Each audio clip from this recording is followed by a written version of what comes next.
你母亲的病不能再拖了，得抓紧时间手术，手术费50万，抓紧时间交上。西西呀，你就嫁给岑家吧，只要你答应，他们就会给我出手术费。妈求你了，妈想活着。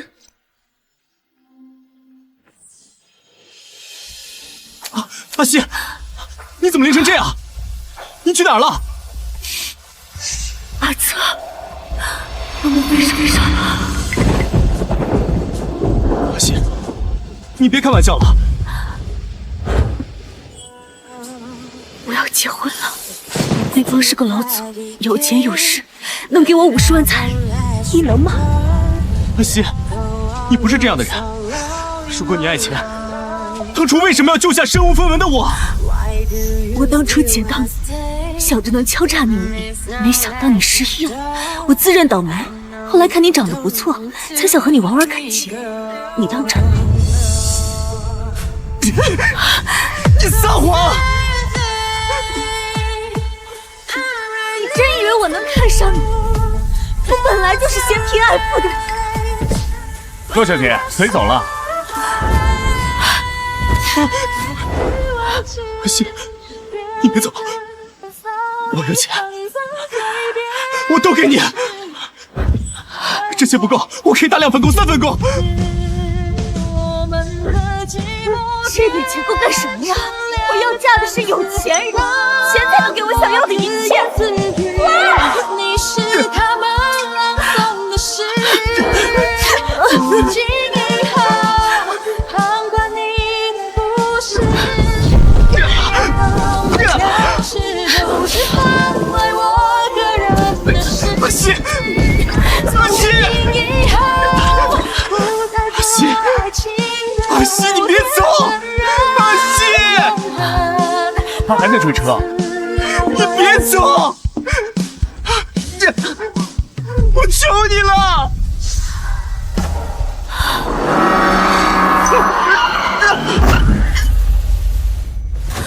不要！喂，王台长。洛西，台里把你派到江城主持节目，是江城首富司徒义亲自指定，你一定要重视，千万别迟到。好，您放心。3年了，如果世上有上帝，我愿意用余下数年换和阿泽再见一面。想见你，只想见你，未来过去，我只想见你。师傅，您停车。阿泽，师傅停车。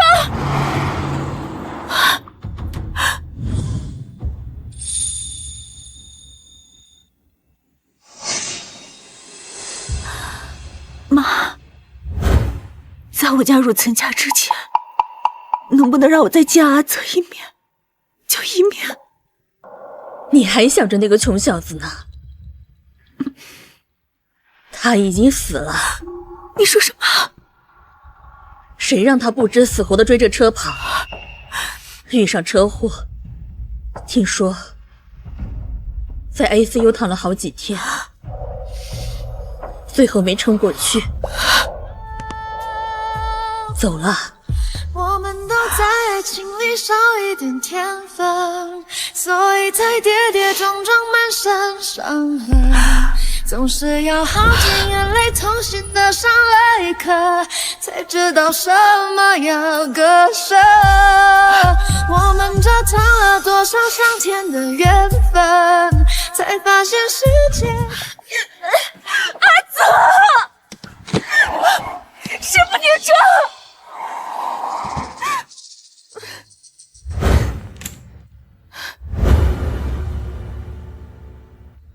阿泽已经去世了，不可能是他，一定是我看错了。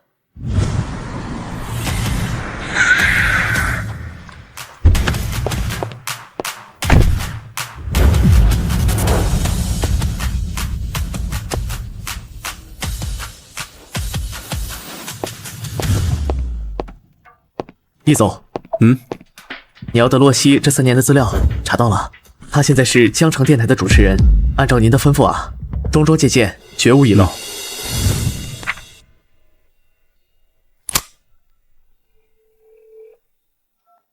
喂，好，一会见。好。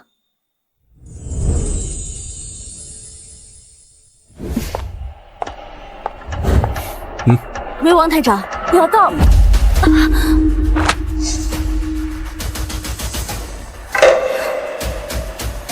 阿泽，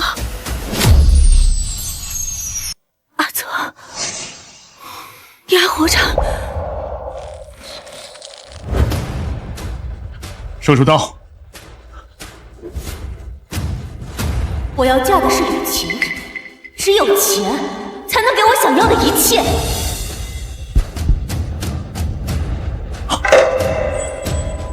病人失去求生意识，准备除颤。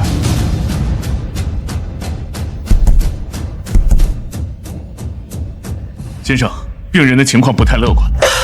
这位是江城首富，司徒家失踪已久的继承人，全力救治，司徒家亏待不了你们。好的，我们会尽力的。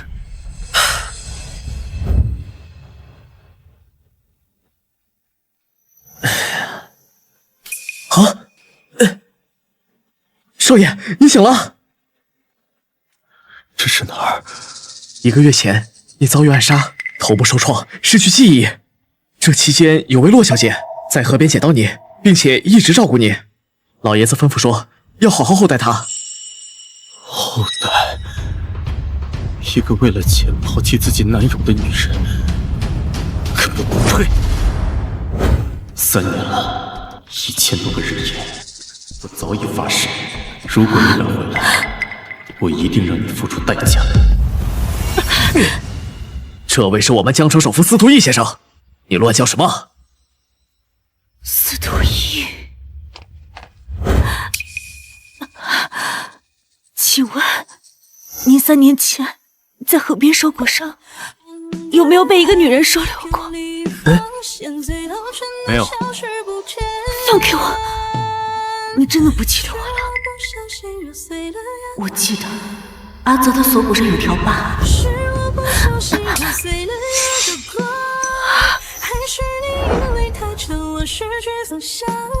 是的，你不是他，为什么和他长得一模一样？阿泽，我是有事呀，你是不是有事呀？让他滚！听不到我们易总的话吗？站住！洛西，你就是3年前收留我双胞胎哥哥的那个女人。哥哥，阿泽是你的双胞胎哥哥。双胞胎哥哥，我编的这个身份，他居然信了。是，我以为你早就忘得一干二净。我当然不可能忘。你知不知道我那个傻哥哥，他已经死了。他为了追嫁入豪门的女人，下雨天疯狂的追车，被货车撞断了骨头，内脏大出血，临终前还不断的说着别嫁他呀、阿西呀之类的话。那个女人是你吗？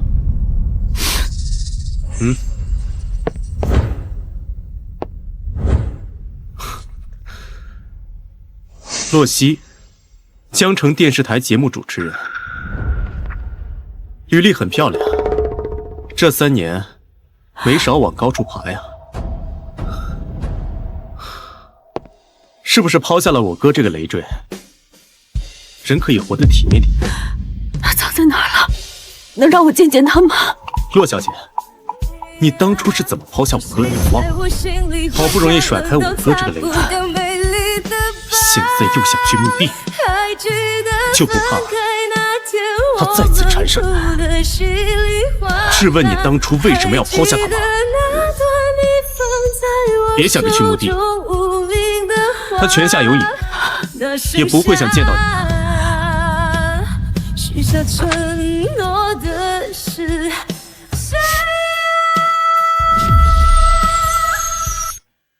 那天被丢在雨里，差点被车轮碾死的那个人，早就不在了。现在站在他面前的是，让他当年那些行为付出代价的司徒逸。易总，节目10点开始录制，洛小姐这个状态恐怕……我从来都没有想过让她来录制。我懂了。怎么了，王台长？你被解雇了，易总不满意你的工作能力，不想看你，赶紧走吧。司徒逸，可我今天才第一次见他，这到底怎么回事啊？你问我，我还想问你呢，怎么得罪了易总？那可是跺脚傲整个江城到抖3抖的人物。赶紧滚，不要连累我。啊！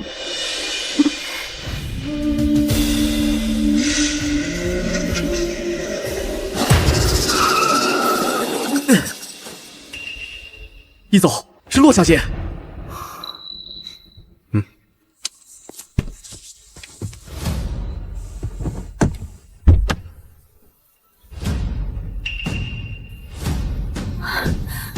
易总，你为什么要让江城电视台解雇我？江城不适合洛小姐，洛小姐还是另谋他处吧。易总，若是因为过去的事情得罪你，我道歉。可我今天来有别的事情。你是为了当年抛下我哥的事道歉，还是为现在挡我的路抱歉？易总，能告诉我阿泽墓地在哪儿吗？你想知道阿泽的墓地？行，那你就在这太阳下站着，什么时候我觉得站够了，什么时候我再告诉你。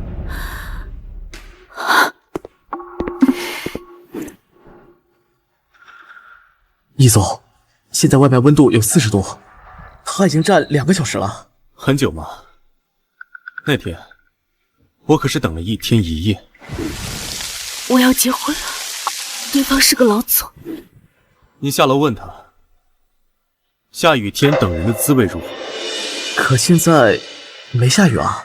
我让你问。哎，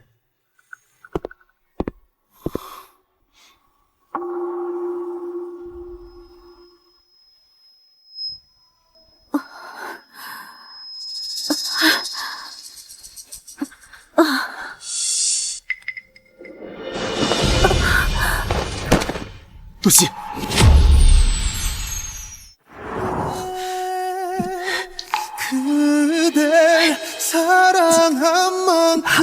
快叫医生！是。医生说是轻微中暑，休下就好了。我知道了，你去吧。阿泽，别走，阿泽。你明明嫁给的是有钱人，怎么还在想着阿泽？3年了，你敢说你问心无愧吗？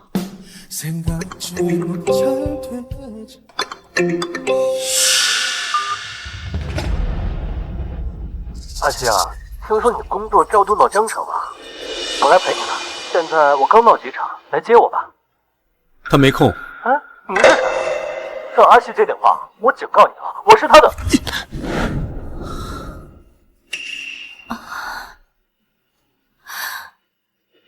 我怎么在这儿？我的手机，你干的？一部手机而已，洛小姐不会觉得我赔不起吧？阿泽怎么会有你这样情绪无常的弟弟？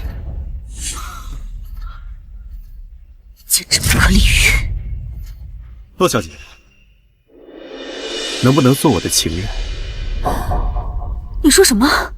当年你抛弃我嫁给有钱人，如果等你再次爱上我，贪恋我给的荣华富贵，我再告诉你我就是儿子，到时候我倒要看看你会不会跪在我面前说一句后悔。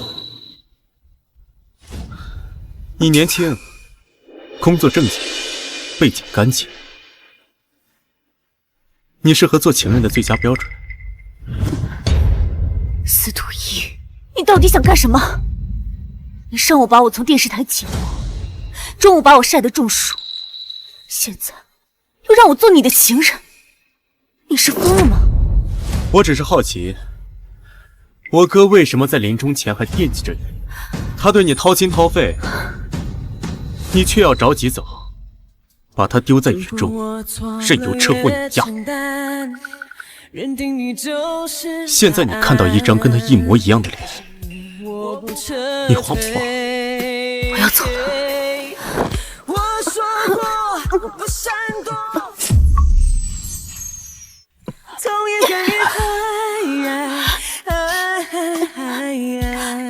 门已经锁了，你要是不答应，你走不了。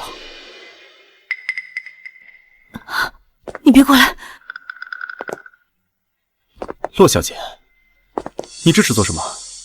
我还是挺喜欢你的，我也是很真诚的邀请你做我的情人，钱财名利我都可以给你，比你当一个看人脸色的主持人要赚得多得多。我们才认识1天，而且你是阿泽的弟弟，你这样做对得起阿泽吗？我知道你是讨厌我，才故意这样羞辱我。你能不能看在阿泽的面上，放我走？我保证，我以后绝对不会出现在你面前。嫌数量不够多啊？这样，你开个数，我给你10倍。不是，你想干什么？别把自己当成一回事。你以为自己是什么香饽饽了？你给我多少钱，我都不愿意。装什么装啊？别告诉我，你喜欢的是穷小子。你敢说当年不是因为他穷才离开他的吗？当年不是你说，钱能给你带来任何你想要的东西，所以你才抛下阿泽嫁给有钱人的吗？为什么司徒逸他连我和阿泽的对话都知道得一清二楚？不说话了。你们女人果然就是这样虚伪。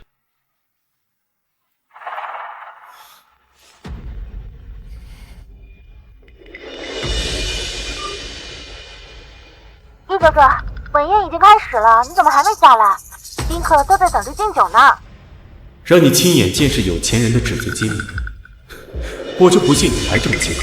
我马上下去。今天晚上你做我宴会的女伴，我就考虑一下放你走。我还要知道阿泽的目的在哪。看你表现。刘特助，给他换一件干净的衣裳。是。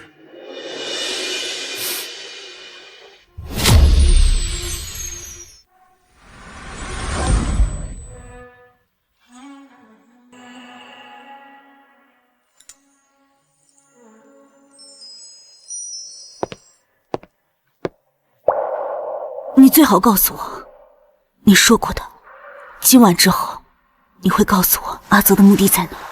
今晚之后，你只知道做我的情人会有多正确。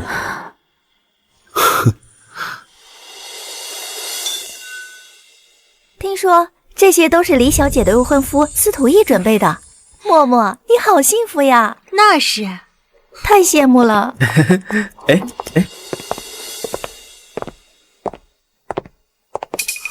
默默，那个女人是谁？她怎么挽着逸走？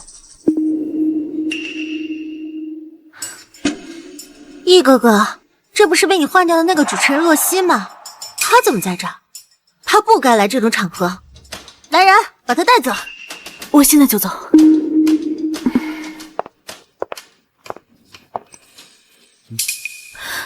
放开我！我已经陪你到这儿了。你今晚要是敢走的话，这辈子都别想知道阿泽的目的在哪。你最好告诉我阿泽的目的在哪儿。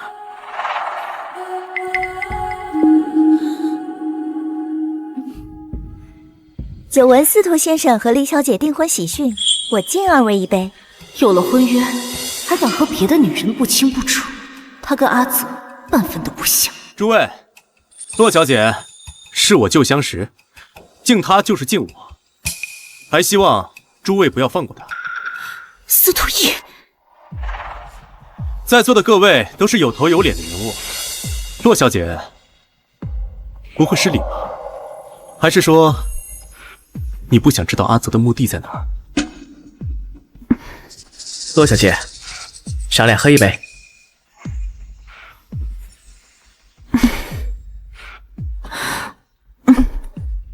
洛小姐，好酒量啊！再来一杯。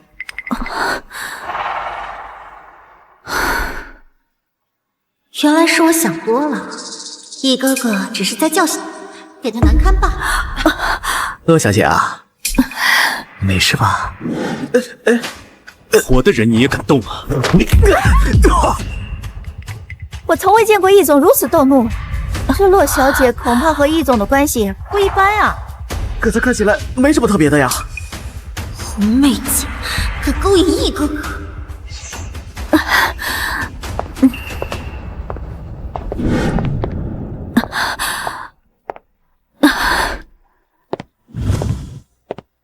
不喝了，我真的不能再喝了。不喝，就别想看到阿泽墓地。我不明白，不明白什么？为什么看着我痛苦，你才开心呢？那是你应得的。如果是因为我当初抛弃阿泽，这的确是我应得的。可你明明有着婚约，你还要让我做你的情人，你到底出于什么目的？阿西，岑宇，你是怎么找到这儿的？根据手机定位我才找到你。我一直联系不上你电话，都给我急死了。还好啊，我们手机互相绑了定位，这才找到你。不能再和司徒一纠缠下去了。亲爱的，幸好你来了。易总，那我还有事情，先走了。走。站住！他是谁？这张脸是阿泽。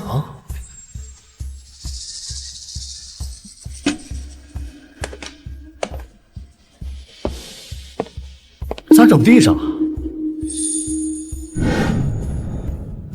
阿泽？哦，你哭什么哭？你未婚夫都看到了。易总，这是我的爱人，我们当初还有过一个孩子。现在的我还符合你的标准吗？你说什么？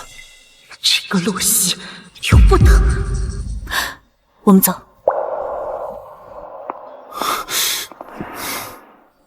阿西啊，我们什么时候有过孩子啊？我怎么不记得了啊？要是3年前我们结婚了的话，确实该有孩子了。岑宇，对不起啊，我不是有意拿你当挡箭牌。行了，不用解释。3年前你妈让你嫁给我的时候啊，我就看出来你的勉强，所以啊，我就取消婚礼了。现在呢，我也能看出来你的苦衷。刚刚那个男人是不是你的前男友阿泽呀？他不是，他是江城首富司徒义，他是阿泽的弟弟。弟弟？阿西，不管他是谁，你要是不想被他纠缠，我一定会帮你到底的。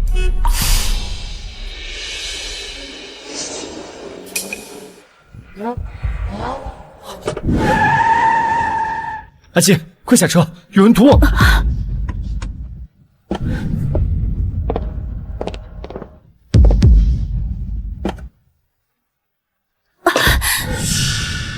你们想干嘛？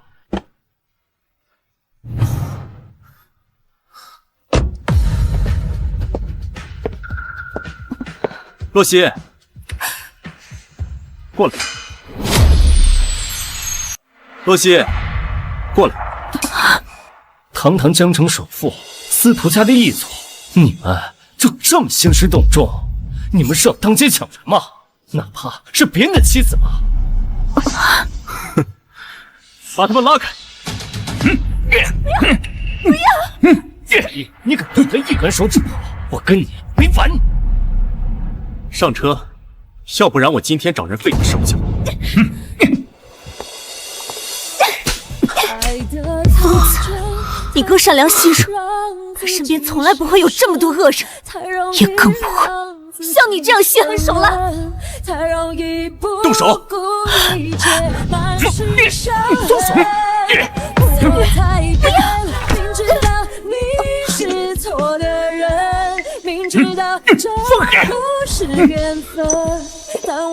放开！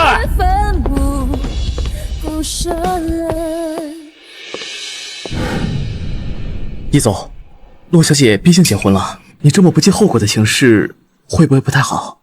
结了婚又怎么样？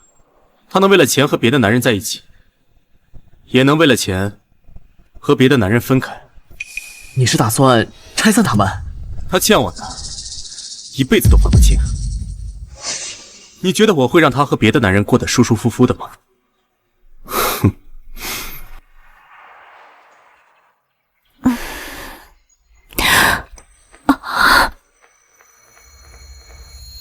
醒了？你对我做了什么？岑宇呢？他怎么样了？还有心思管别人呢？我们昨天晚上睡了，就在这张床上。你说什么？洛小姐，昨天晚上很热情啊。你这个混蛋！出气了吗？我原本以为你是因为阿泽才和我，所以不管你怎么羞辱我都退一步。我现在才发现，你从骨子就是恶人。你哥是没钱，但是他比你好10000倍。不行，只会拿钱装腔作势，你还会做什么？你说什么？他比我好？对，这世上我唯一对不起的就是阿泽。对你，我没有任何亏欠。可你做了什么？你明明知道我和阿泽的感情，你为什么要伤害我和我身边的人呢？你说什么？你喜欢阿泽？你既然喜欢阿泽，你为什么当初要抛下他？我没有义务向你解释。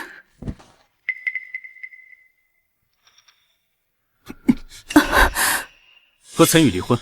凭什么？你有什么资格管我？就凭我是能让你唯一见到阿泽的人。你和他离婚，我就告诉你阿泽在哪里。没有你，我也同样能够自己找到阿泽的目的。你不必拿这个来要挟我。那岑宇呢？我们的事情和岑宇无关。我昨天可以放过他，那以后呢？岑家在江城的产业，我想让它消失，轻而易举。至于岑宇，全看我心情。你无耻！你不信啊？刘特助，半个小时之内查到岑家所有的资料。是。等等。怎么？反悔了？马上和他离婚，别逼我。司徒一行无常，不择手段。如果还在这个城市待下去，下一个降临的又会是谁？难道我只能离开江城，离开这个恶魔？好，那你等着。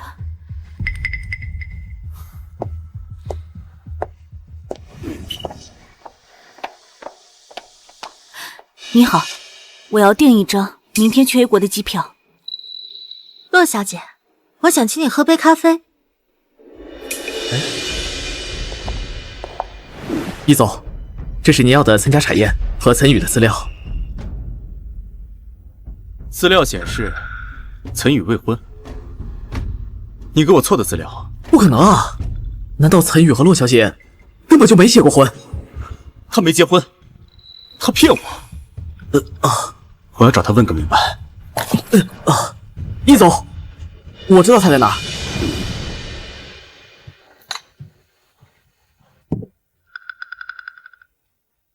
李小姐，找我有什么事情吗？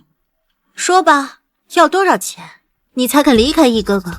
不用，我会离开这座城市，不过我在走之前，想请求林墨小姐一件事情。什么事啊？是这样的，我知道李小姐是司徒毅的未婚妻，关系亲密。你能告诉我他哥哥的墓地在哪儿吗？什么哥哥？司徒毅有一个双胞胎哥哥，3年前和我相识，不幸遭遇车祸去世了。我想走之前去他的墓地看一眼。你在胡说什么啊？义哥哥可是司徒家10代单传的独子，从来都没有什么双胞胎哥哥。你说什么？义哥哥？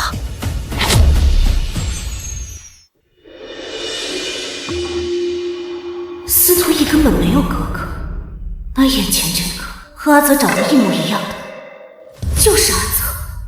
你到底是谁？义哥哥，你为什么谎称自己有个哥哥呀？林墨，你怕是记错了，我确实有个双胞胎哥哥，只是不养在司徒家。前段时间出了意外，老爷子不愿意提及，从此就成了秘闻。原来是这样呀。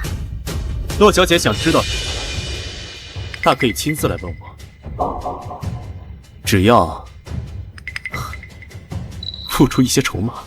别傻了，这个司徒毅无耻狠毒，怎么可能是阿泽？我还有事情，先走。义哥哥，这个洛西一直找我了解阿泽的事，肯定没安好心。要不我把他赶出疆场？够了！再让我看到你做出什么蠢事，我不介意提前解除婚约。义哥哥，还要干什么？3年前，你到底有没有嫁给那个有钱人？告诉司徒毅我没结婚，只会引来他更加纠缠我。我不能说，我跟岑宇已经结婚了。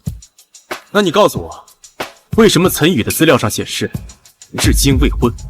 你非要我把结婚证甩到你面前，你才敢相信吗？那你给我吧。何必呢？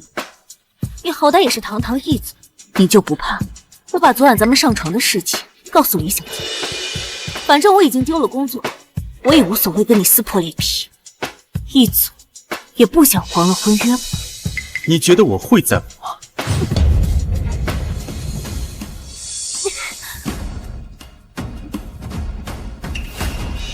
我已经订好机票，马上离开这里。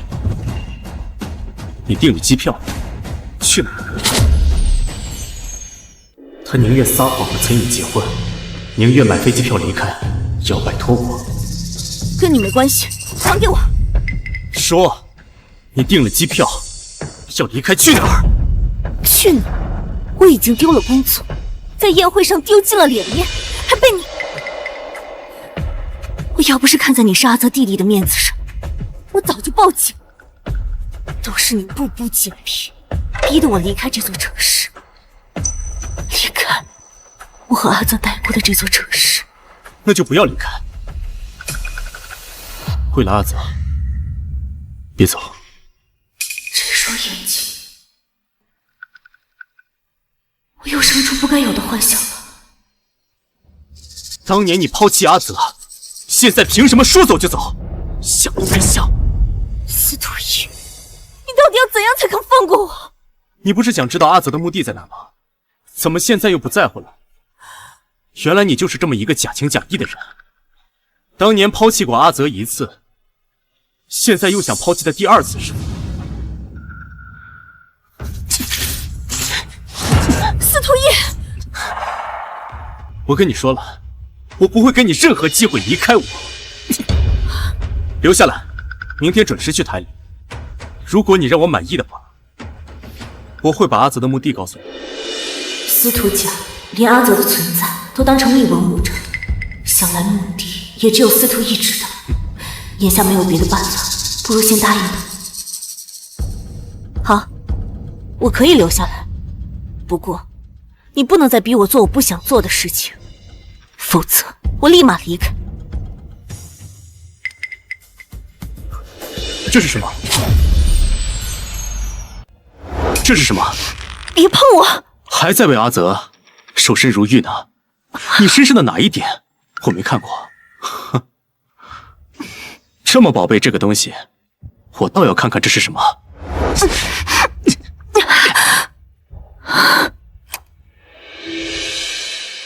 还留着阿泽的照片呢，是为了纪念你为了钱抛弃他吗？在你眼里，别人做什么都是居心叵测，是吗？难道不是吗？没有人比我更了解你，一个表里不一、假情假意、虚伪阴暗的人。既然我在你眼里这么不堪，易总，你又何必苦苦揪着我不放？江城有那么多女人想跟你上床，你为什么偏要揪着我一个人不放呢？该不会你是真的爱上我了吧？你在想什么呢？你这种女人，我怎么可能会放在眼里？求之不得。明天回到你的岗位，不要试图离开，否则，你知道我的手段。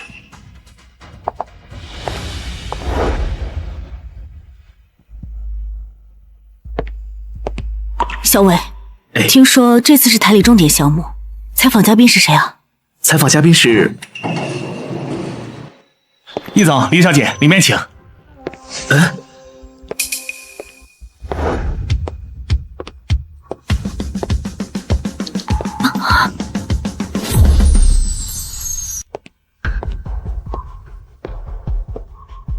易哥哥，没想到这次采访的主持人是洛小姐呢，还真是巧啊。骆老师，你的麦克风有点歪了，我帮你调整一下。就算他没嫁才女，这3年身边也不会缺男人，随便哪个人都能碰你，装什么对阿泽念念不忘？这只是工作。工作？你的工作内容需要碰他的领口吗？我好了，阿伟，你先回去吧。好的，骆老师。易总，李小姐，我们采访可以开始了。摄影师好了吗？3、2、1，各位观众好，我是主持人洛曦。我们今天采访的是著名江城首富司徒逸先生。易总，请问在过去3年，您抓住经济形势，创造商业神话，是什么支撑您在商业中遥遥领先的？易哥哥这些年为了谈下项目，每天只睡3、4个小时。他能有今天，全靠他本身自己优秀，还有追求，不会代谢。不是的，支撑我到现在的始终只有一句话。每次我坚持不住的时候，听到那句话就足够了。那句话是：只有钱才能给我想要的一切。钱才能给我想要的一切。滚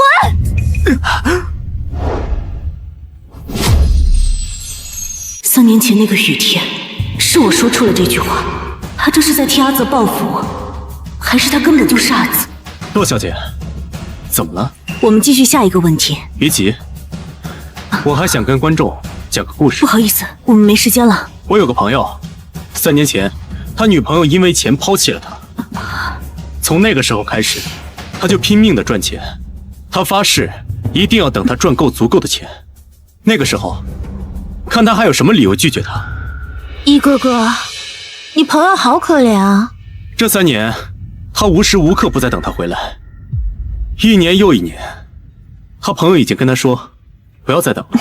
他不信，终于到第3年，他终于见到了他。他再一次回到了江城。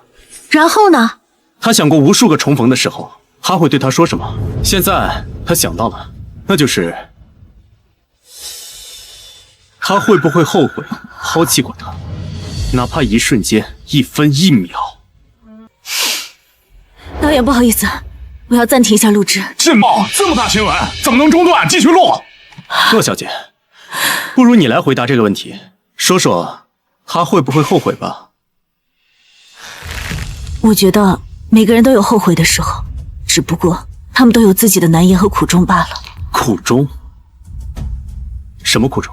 听到他的死讯，3年了，你不该回来看看吗？3年了，你不该回来看看吗？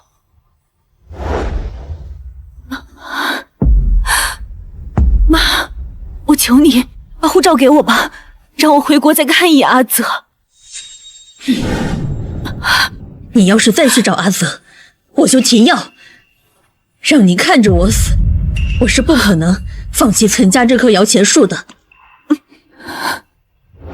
洛小姐，借着这个节目和广大观众，我想再问问，一个男人有钱又长得帅，想包养一个女生，他为什么会拒绝？骆主持人是不是得罪易总了？那得多大仇啊，让骆主持人这么难看。易总，这段内容是不是有点跑偏了？洛西，你怎么空的场，还想不想干了？导演不好意思，是我的问题。你也是经验丰富的主持人了，怎么能出现这种低级失误？是想让大家跟着你一起加班吗？这个洛西又在装可怜勾引易哥哥。导演，这也不能怪洛西，之前我就听说他被开除过，莫不会是业务能力真有问题？洛西，你要是再调整不好状态，我就换人。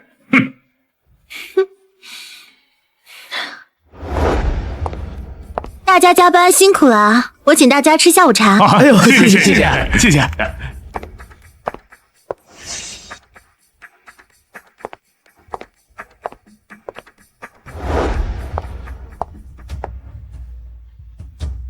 业务能力不行，好在这哭鼻子。你戏弄我，今天也戏弄够了吧？如果你能哄我开心的话，我也可以放过你。你的幸福是建立在别人痛苦之上，难道我要伤害自己换你开心吗？让我开心，还有另外一种方式，比如这个。不可能。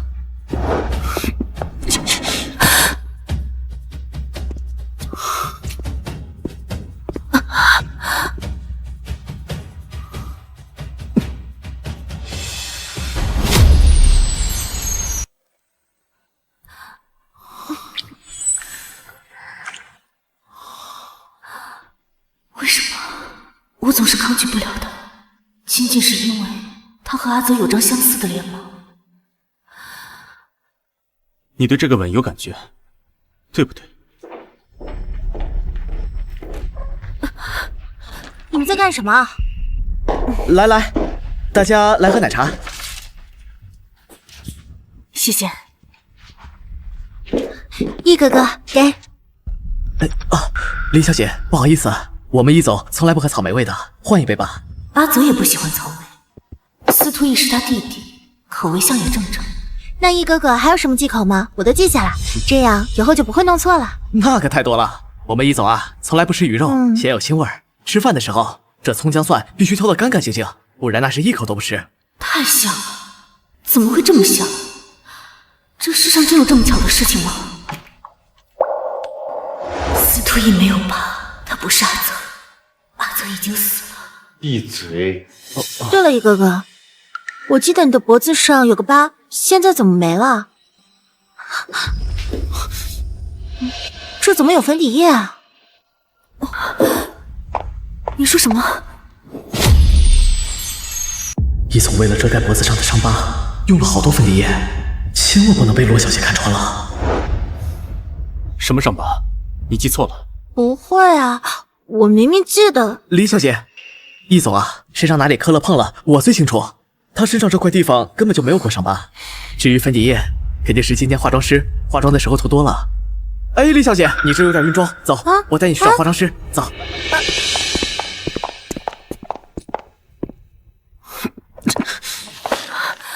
我之前跟你说过，只要让我满意，我就把阿泽的目的告诉你。可你今天的表现，我不太容易松口啊。你我的恩怨，不必带到节目上。哼，怎么，耽误你晋升了？我们之间的情人约定还有效，只要你跟了我，我保证，你比之前过得容易。像刚才那个导演，你可以随意处置他。你根本不知道我在乎什么。那些幕后工作人员，从早上5点就起来搭景调设备，就因为你的一句话，让他们的努力全白费了。跟我有什么关系？是啊，有钱人怎么知道普通人的苦呢？你怎么可能是阿泽的弟弟？你身上有哪一点有阿泽的影子？你再说一遍试试。他温柔善良，你连他半根手指都比不上。被我说中了吧，司徒逸。阿泽根本不会像你一样把自己的情绪宣泄到别人身上，更不会强迫别人做自己的情人。我是我，他是他。已经过了3年了，就算阿泽还活着，他也已经变了。说不定他现在就像变成我这样贪婪、自私，只会用权力压迫人。不可能，他会救助流浪动物，还会帮助陌生人。他告诉我要以真心换真心，还说等有钱了开个救助流浪动物保护站。吃饭喽！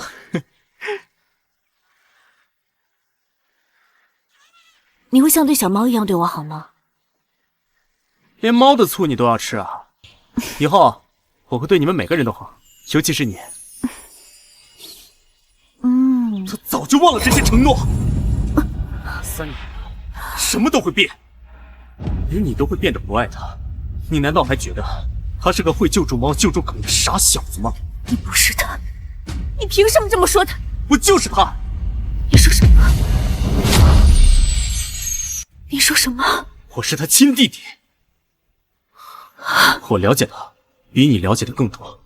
你当年伤害了他，现在说这些话，只是为了弥补你之前的过错。虚伪。骆老师，还有5分钟就上台了。对了，刚才分奶茶的时候，我特意帮您抢了一杯。谢谢。你难道不知道办公室不能谈恋情？不，易总，您误会了。我没有喜欢骆老师，他是我的偶像，所以我才帮他抢了奶茶。偶像？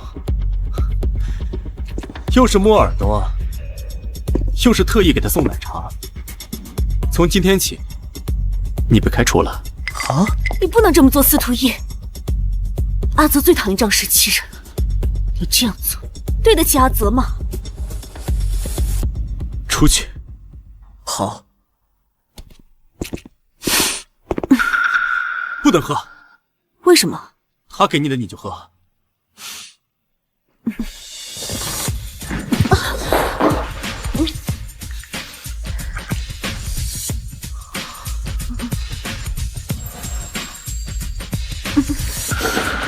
干什么？这杯子里有桃子，你对桃子过敏，你忘了？你怎么知道我对桃子过敏？若曦，若曦，若曦误食桃子，严重会窒息休克，快叫救护车！是，若曦。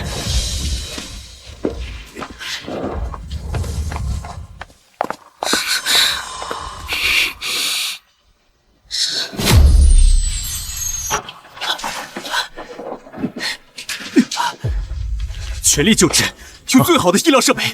好的，易总。接着，我们要检查了。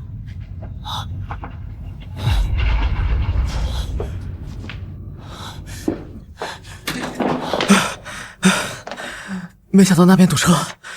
易总，你抱着骆小姐一刻不停跑了30分钟了，你可真有劲儿。她一定会没事的，没事的。易总，你怎么会这么在意骆小姐？哦，我明白了，这都是你的计划。你先表现得很在意她，久而久之，她肯定会爱上你。到时候你再告诉她你就是阿泽，她肯定很崩溃。你说的对，我这么紧张，就是演给她看的。那我去给骆小姐买点水果，等她醒了，就说是你买的，她一定上钩。等等，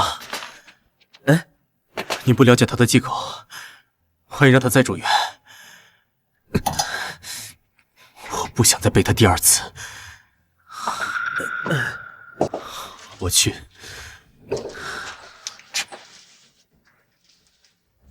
你这到底是报复还是追求啊？自己搞明白没有？一哥哥难道真的对他动了心？凭什么？你不过是个被易哥哥报复的女人。只要你死了，易哥哥就会跟我结婚。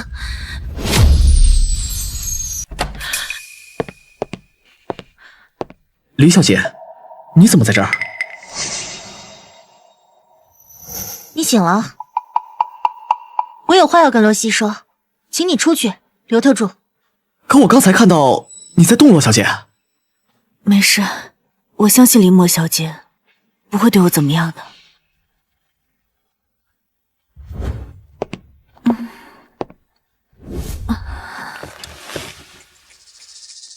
你在装睡吧？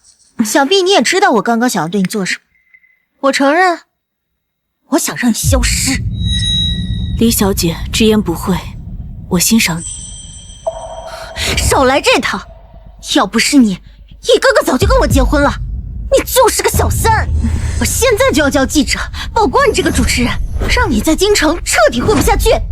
我想要的是彻底摆脱司徒逸，倒不如借他的手设个局，让司徒逸彻底死心。等等，怕了吧？不用你曝光，我知道你想跟司徒逸结婚。我有个主意。你有这么好心？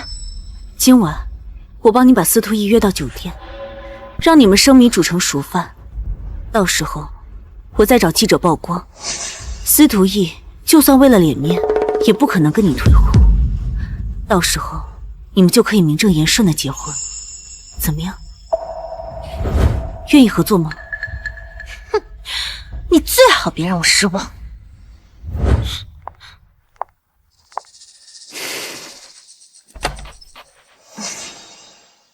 洛西，你没事吧？岑宇，这段时间你去哪儿了？你怎么样？是司徒逸，是他设计我们家遇到官司的。我爸都被气得住医院了，给我气得焦头烂额，所以才一直没时间来找你。没想到在这儿碰见你了。你怎么也住院了？我没事，岑宇。你能不能帮我一个忙？帮我找一批记者。你是不是有办法对付司徒逸？这次我打算跟他彻底决断。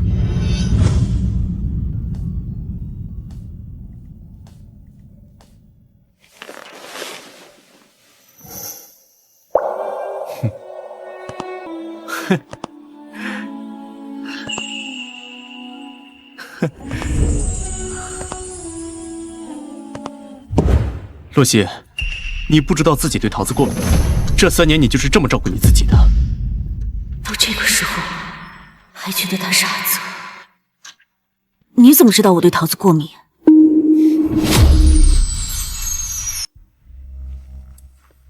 无意中听到阿泽说的。不管怎么样，你送我来医院，我还是说一句谢谢。毕竟你是我哥的女人，跟我也有过一夜情，于情于理，我都不会看你出事。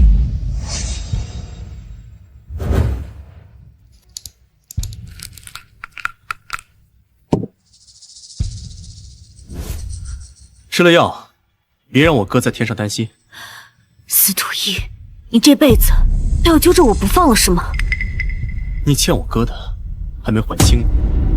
既然如此，司徒逸，你别怪我不留余地了。你之前让我做你的情人，我可以考虑。你想通了？人总得往高处走嘛，我也一样。果然，还是金钱的魅力大。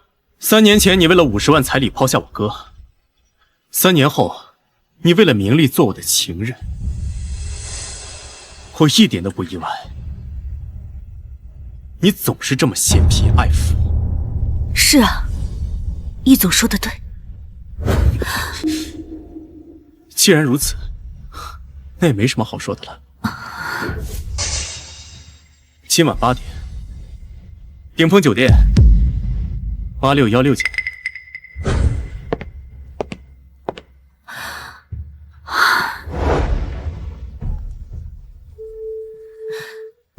喂，李小姐，顶峰酒店8616房间。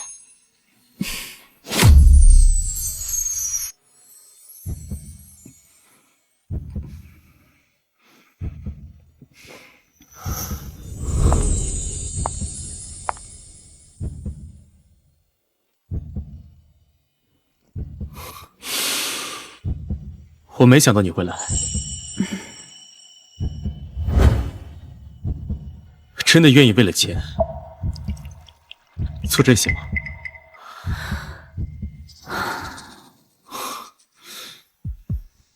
我最后再给你一次机会，你现在可以离开。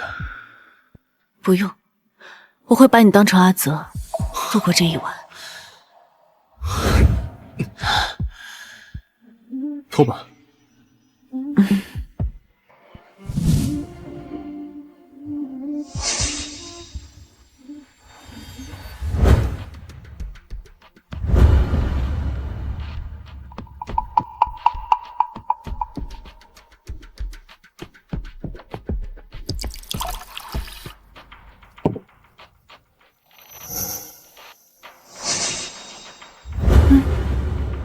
洛小姐，倒是不少会勾人的手段嘛。易总请我来，也不是为了说这些的吧？既然要问，那就嘴对嘴呗。好。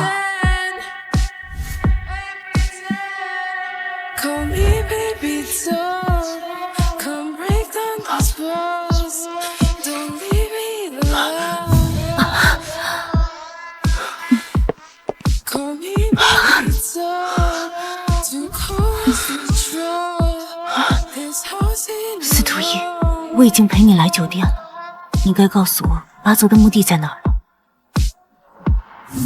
只要你今晚表现好，我就让林特助带你去。好，那我一定好好表现。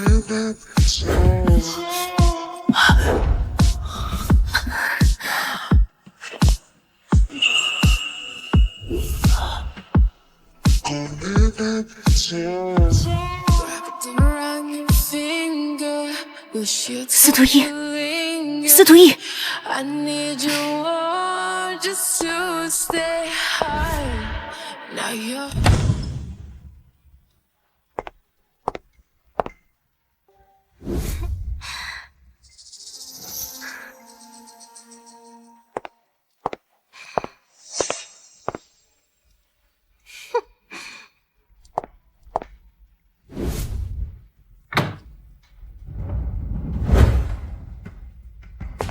有人匿名举报江城首富司徒一订婚期间出轨，这是房间号，我们来一探究竟。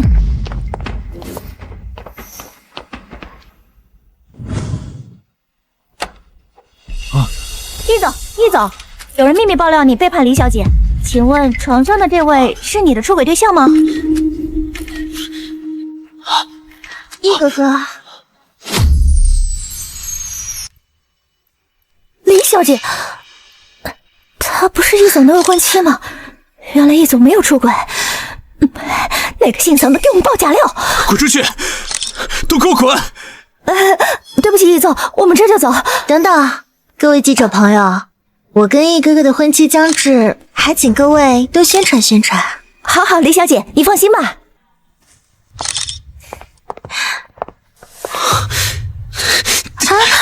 易哥哥，你去哪儿？你生气了吗？你和洛西联合算计我？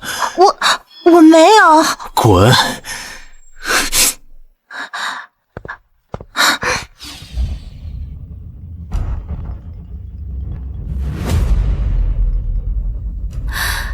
喂，李小姐。是我，司徒家看到新闻，已经在筹备婚礼了，后天就是我和易哥哥的婚礼。恭喜李小姐得偿所愿。总之，你赶快消失，别再打搅我和易哥哥。为什么我听到司徒一的婚期，心里有些难受？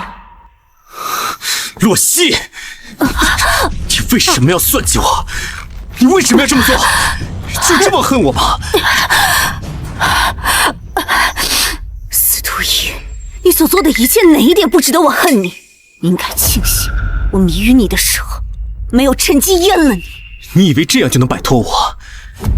你太小看我了。我动不了你，但司徒家的人呢？我想叶总应该会乖乖结婚，别再纠缠我了。否则，我算计得了你一次，也能有第二次。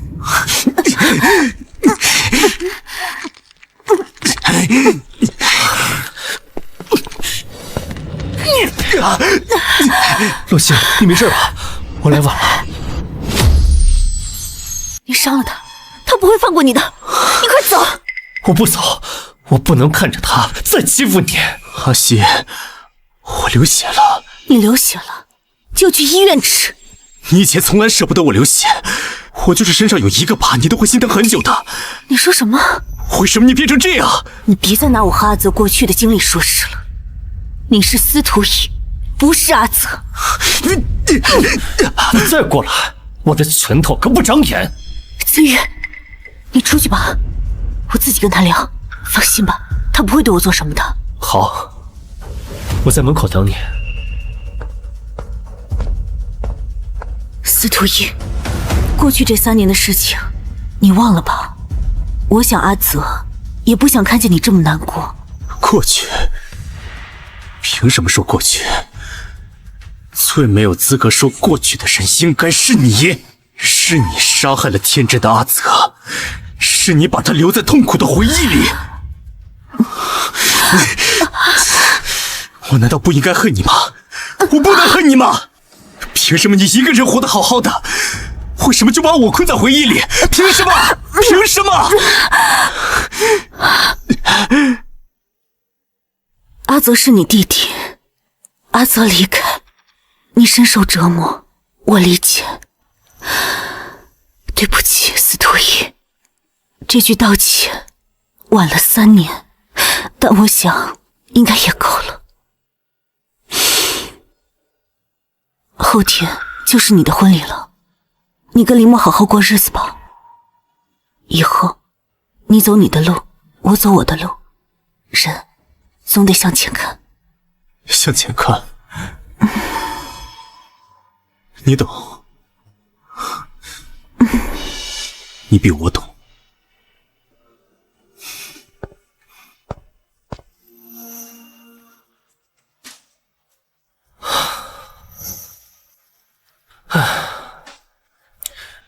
帮我查查司徒逸和阿泽到底是什么关系？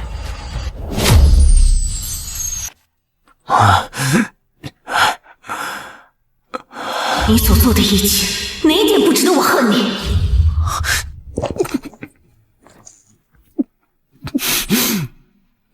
你跟林墨好好过日子吧。以后你走你的路，我走我的路，人总得向前看。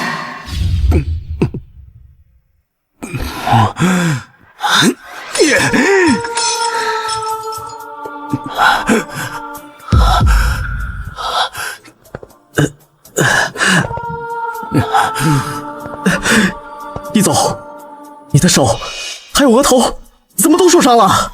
他算计我，让我跟别的女人结婚，他就是这么狠心，还不是你一直不肯说出真相？你这是何苦呢？易总，我去药店给你买点药品包扎。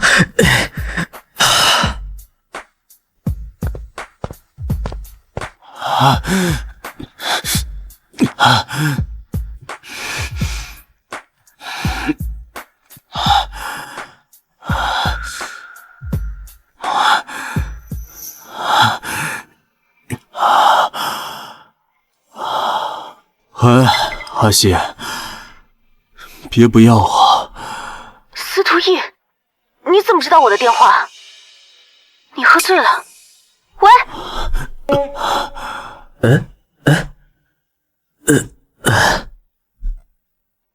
喂，你是他女朋友？快来把她带走，我们要打烊了。地址文泽路。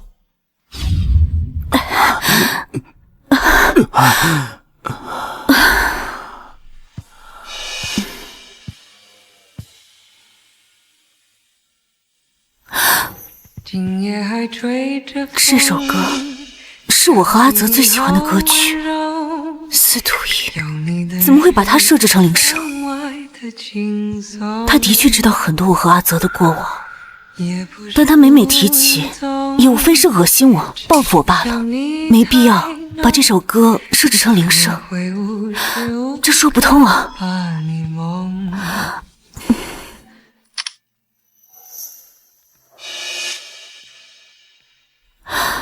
我到现在还不知道阿泽的目的在哪儿，我不如把握住这次机会。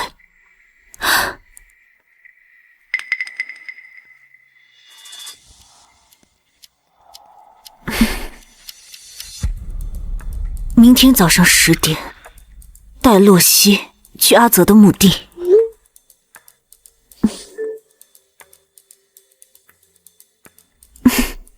什么计划？你再说一遍。就是您跟洛小姐说您是阿泽的弟弟，然后用钱逼他直接爱上你，等他彻底离不开您的时候再揭穿您就是阿泽的计划呀。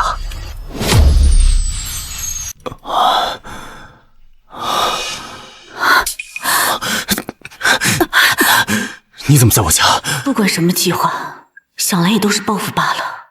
你送我回来的。你是阿泽唯一的亲弟弟，我不想看见你喝酒喝死。你都设计让我和别的女人上床了，你觉得说这些话恶心吗？恶心？你说我恶心？你对我做那些事情的时候，你有没有想过？你强迫我的时候，有没有考虑过我愿不愿意？如果我不这么做，你就要跟别的男人在一起。那我怎么做？我只不过是成全了一段好姻缘罢了，你应该感谢我。我只不过把错误的事情纠正罢了。你不爱我了吗？我跟别的女人在一起，你可什么都拿不到。可钱能换来一切吗？要是钱能换来阿泽回来，那我会拼命挣钱，哪怕当牛做马。一总，你的财富的确很令人垂涎，可是我不稀罕。如果不是为了钱，那你当初为什么要抛弃阿泽？你为什么要对阿泽那么狠心？我不想说。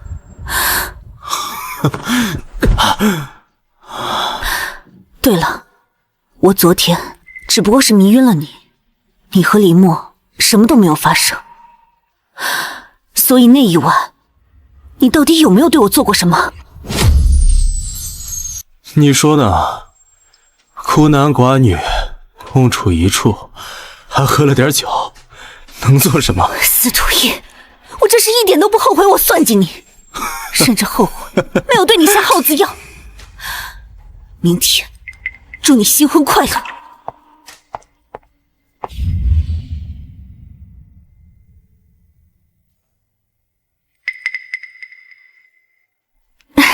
按照易总吩咐，今天我要带你去墓地。走吧。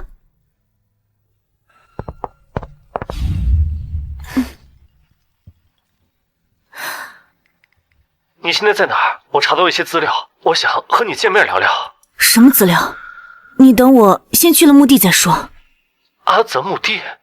阿西，我就问你一句话，如果阿泽还活着呢？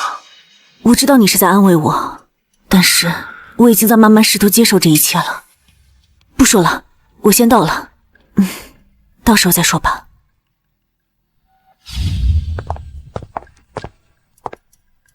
洛小姐，就是这儿了。那我就不打扰了，今天易总婚礼我还得回去帮忙。你先回去吧。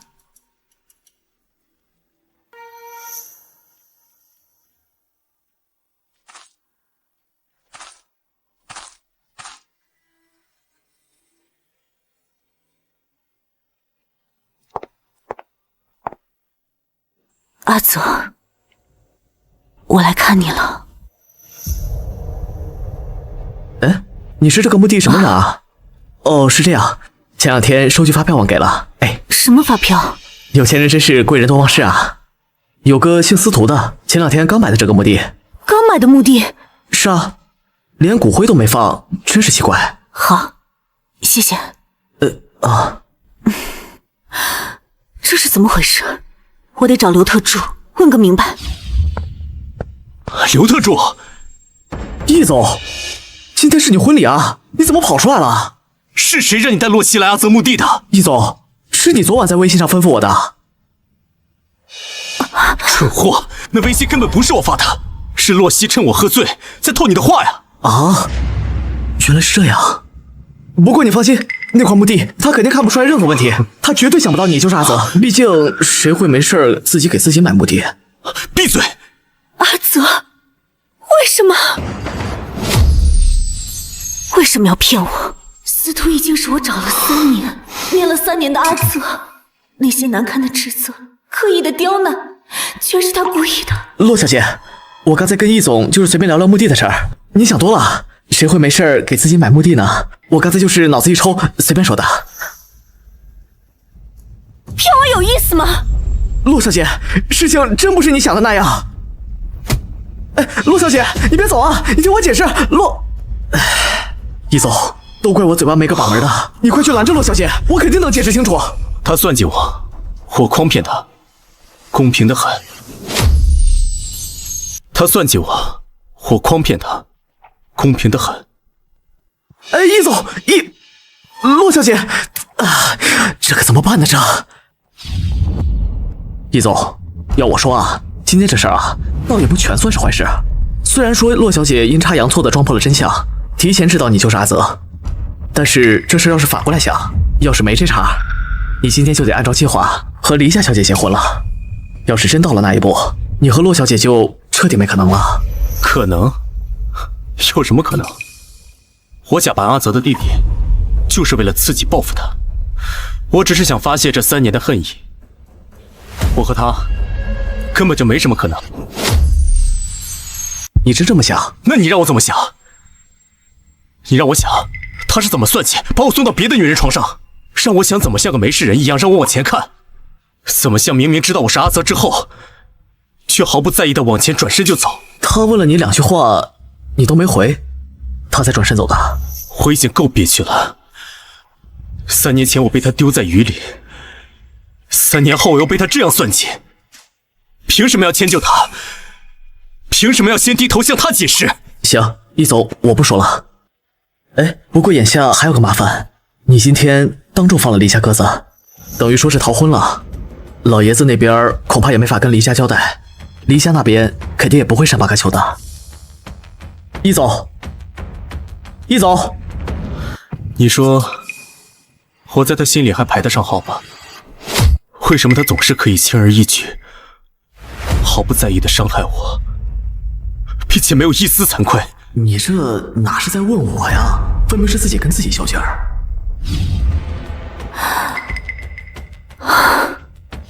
你年轻，工作正经，背景干净，你适合做情人的最佳标准。你想干什么？别把自己当成一回事，真以为自己是什么香饽饽了吗？一个表里不一、假情假意、虚伪阴暗的人。就算阿泽还活着，他也已经变了。说不定他现在就像变成我这样，贪婪、自私，只会用权力压迫人。他怎么能是阿泽？怎么能？阿西，怎么脸色这么差？子宇，你怎么来了？我来啊，是想告诉你，我查到了一些关于阿泽的资料。昨天你说你要去阿泽的墓地，我怕打扰你，就一直没来得及给你看。说过阿泽还活着呢。我想我知道你查到什么了，阿泽就是司徒一，对不对？你都知道了？你怎么知道的？我亲耳听到的。我原本以为我知道阿泽还活着，我会很开心，可我现在除了愤怒，没有任何其他的情绪。我以前是多么希望阿泽还活着，哪怕留一个念想也好，可是现在我希望这一切都是假的。阿西啊，这未尝不是一件好事儿啊！你已经知道阿泽就是司徒一，就不会被他耍得团团转。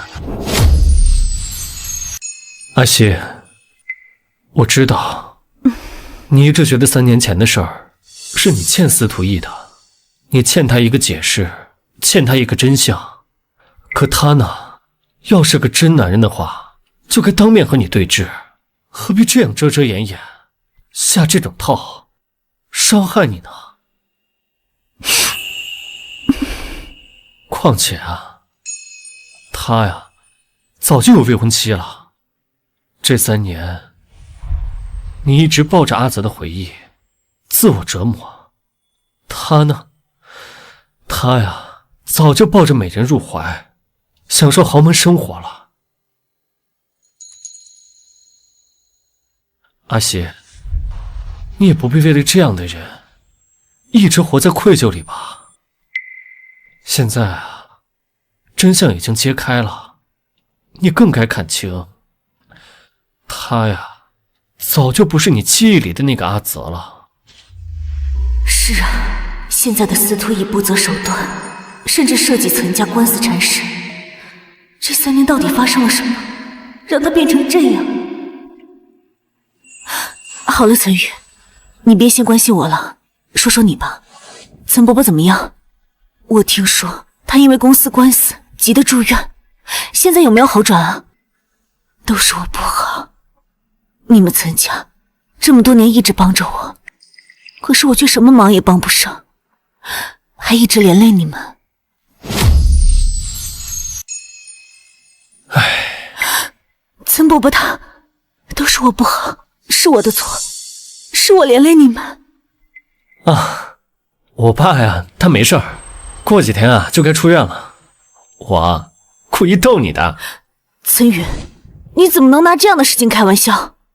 我呀，还不是看你心情不好，才忍不住逗你的呀。啊，说起来啊，你还不知道，司徒逸啊，前几日的逃婚，惹得黎家彻底翻脸了，说是要断绝和司徒家的所有合作。司徒逸老爷子怕正是要收拾他呢。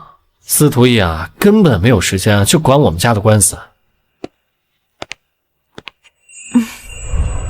现在啊，他自顾不暇，我们家的官司啊，过几天就能解决了。那就好，我真的好怕连累到你们。阿西啊，这一切可都是你的功劳啊！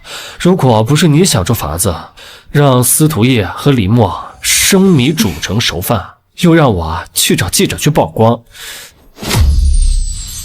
司徒家呀，怎么可能这么着急去办婚礼啊？司徒逸呀，年纪轻轻，随心所欲，怎么甘心啊被婚姻所套牢了啊？对不对？如今这个局面啊，都是他一手造成，他呀也该吃点苦头了。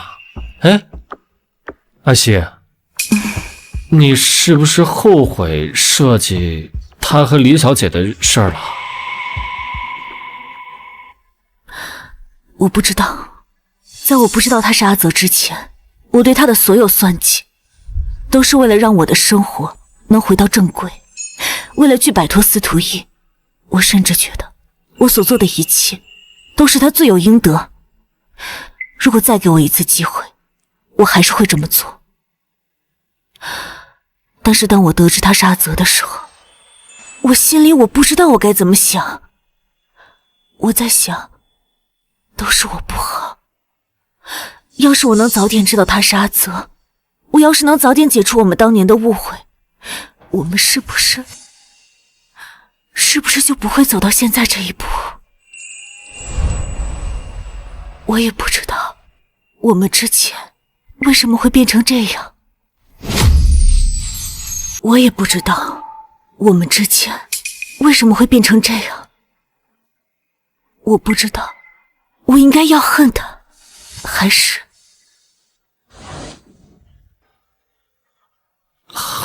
什么？还是该继续存留那份感情。可他心里对我除了怨恨和清算当年的旧账，根本没有一丝情谊可言。我还在痴心妄想一些什么呢？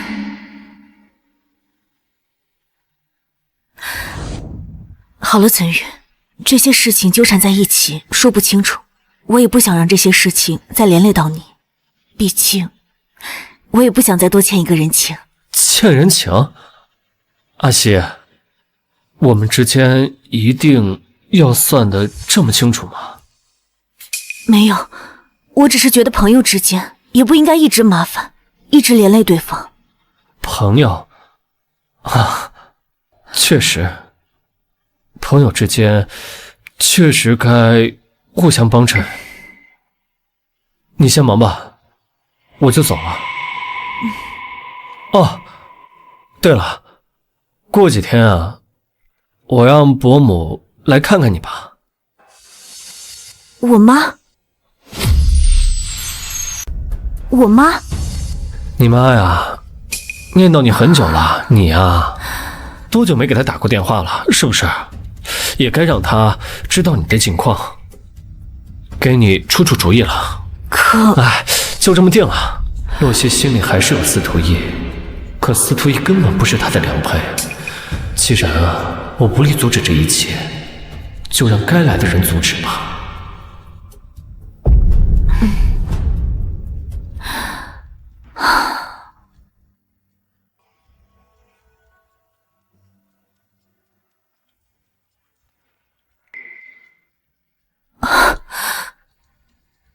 司徒逸真的逃婚了。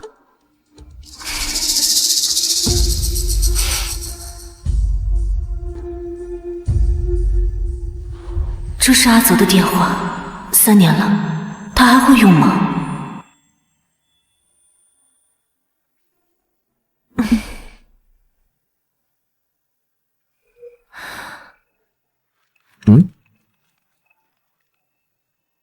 喂，陆小姐。你怎么知道是我？易总备注了呀，备注名就叫阿西，我还以为以你们的关系，肯定老死不相往来呢。没想到啊，陆小姐竟然会打电话过来。西总这个手机号用了好多年了，坚持不去换，好像是在等某一个人的消息。我想应该跟您洛小姐有关吧？关系？我们应该早就没关系了。对了，怎么是你接电话？洛小姐，老爷子和易总进屋谈事好几个小时了，所以手机在我手上。现在啊，整个司徒家气压都特别低，我都不敢大声跟你说话。我看新闻了。哎，集团现在乱成了一锅粥，股东们天天打电话来质问，要求司徒家赔偿损失。李夏更是不用说，断绝了跟司徒家的一切合作。那阿泽、司徒逸呢？洛小姐，这件事您还是亲自去问他吧，我也不方便说呀。好，我知道了，那我先挂了。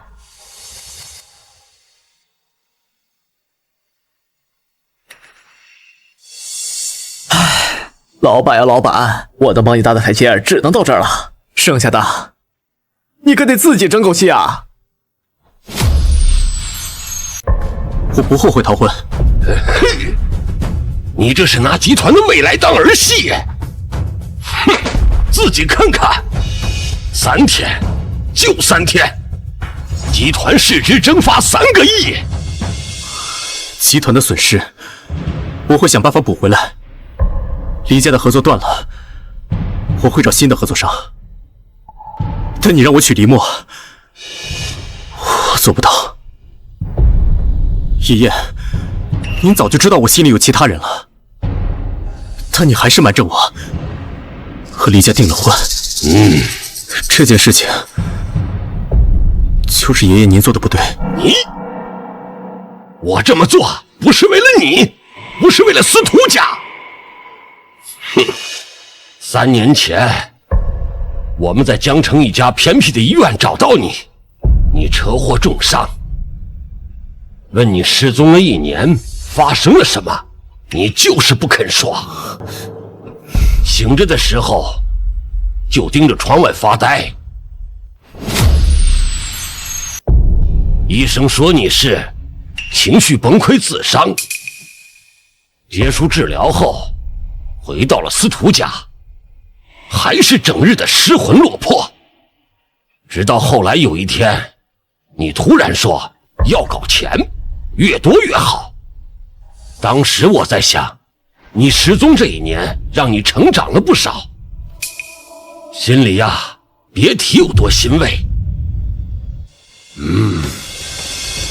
可后面你越来越极端，脾气也变得乖戾偏执，为了抢项目不择手段，不惜得罪老客户，连时事点评你的媒体你都不放过，甚至有的时候我都要让着你3分。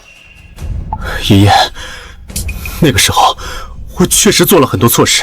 哼，让你开口了吗？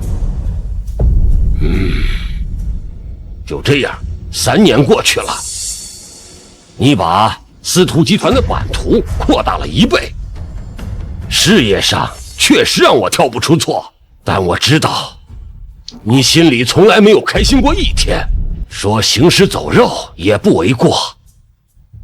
直到1个月前，你终于活得有点人气了，我还好奇是谁改变了你，结果你是活得有点人气了，可竟然大逆不道到逃婚，你连司徒家的脸面都不顾了。爷爷，跪下，说，那个让你连婚约都敢逃的女人到底是谁？我不知道，你说的是谁？竟然给我装傻！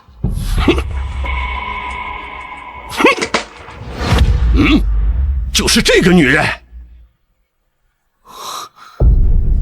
这个女人，不就是当年照顾你，和你有段恋情，最后又突然甩掉你的洛西吗？现在突然回来，是不是见你功成名就，想勾引你了？你以为你瞒着我，我就什么都不知道？李默这孩子心善，还替你打掩护，说你们只是朋友，还说只要结婚，你心里装着谁都不重要。可你是怎么对人家的？你一面没露就逃婚了。你有想过李默一个女孩子怎么应对那些流言蜚语？你让那些名门望族怎么看待她？那也比耽误她一辈子强。我看你是被那个洛西迷得鬼迷心窍了，我今天就让他滚出江城。爷爷，你不能这么做，他没有做错任何事情。没做错任何事儿？那你告诉我，为什么李默跟我说你在实施一个报复洛西的计划？计划实施到最后，反而把自己都搭进去了。你什么？我没有想过跟他有任何可能。爷爷，你放心，本来就没有什么可能。3年前他跟你分手，不就是因为你是穷小子一个吗？您都知道，你查过？我根本不用查，这种女人我见多了，嫌贫爱富，唯利是图。现在你成了司徒集团总裁，他又888的凑上来，不是贪财拜金是什么？如果他真是这样就好了，他比以前更加瞧不上我。再说了，嫌贫爱富怎么了？人的本质不就是趋利避害吗？想要优渥的生活没什么错的。如果可以的话，我愿意用钱一辈子把他绑起来。你，还说不是因为他逃婚的？我骗不了你，我也骗不了我自己的内心。你是铁了心的要和这个洛西纠缠不清了，是吗？我只是想要3年前的事情有个有始有终的交代。为了儿女情长，把自己折磨成这样，也不知道你随了谁。对不起，爷爷，我辜负了您的期望。对不起我什么？我只是心疼你这3年的成就，为了一场逃婚全打了水漂了。我知道，但我认了。好了，我跟你没什么好说的。你这个倔脾气啊，我也劝不动你。但李默这孩子，你必须去亲自赔罪。这个欠，你必须去道。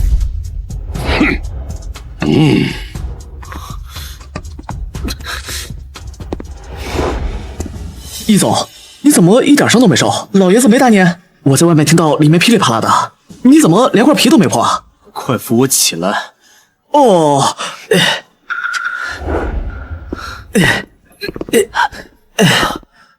易总，你猜猜刚才谁给你打电话了？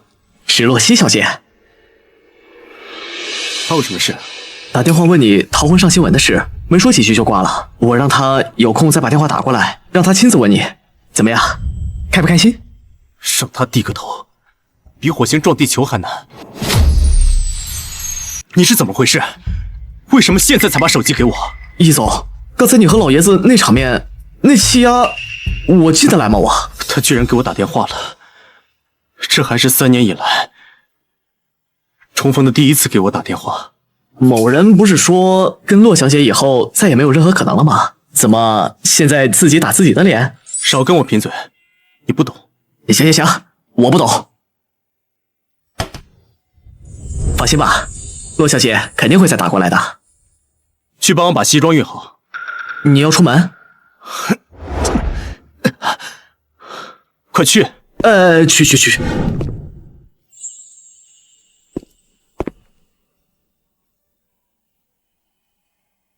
真好。什么真好？你这一去，肯定跟洛小姐修成正果了。我为你们感到开心。谁跟你说我是去见洛曦的？万一我是去见李默的呢？啊，易总，你刚逃完婚，现在去见李默小姐，不合适吧？爷爷让我去的。易总，你要是去见李默小姐的话，我不能让你去，因为你这一去，就同时伤害了2个女人。行了，我是去见洛曦的。要再等她开口的话，我可等不及了。太好了，我就知道易总不会比女人还拧巴，有什么事不能说出来？自从墓地之后，我确实对她还怄着气，我气不过她爱的比我浅，比我轻。可是，爷把这3年经历给我讲了之后，我突然才发现，我熬了3年，行尸走肉的活着。我发现我不是在恨洛曦，我是在跟自己过意不去。我恨的不是他，我恨的是我，当时没有金钱，没有能力留住他。现在我有能力了，我现在能够撑起司徒集团，我现在有能力能够保护一个女人，可我却临阵脱逃，在这比较谁爱的轻，爱的少，我是不是太蠢了？你说的对，有什么事情是不能说出来的，与其跟他比倔强，倒不如我自己先低头。反正这辈子我肯定跟定他了。易总，跟了你这么久，今天是你最帅的一天。行了，赶紧把车开出来，到时候时间晚了，错过了下班，我可就见不到他了。我这就去。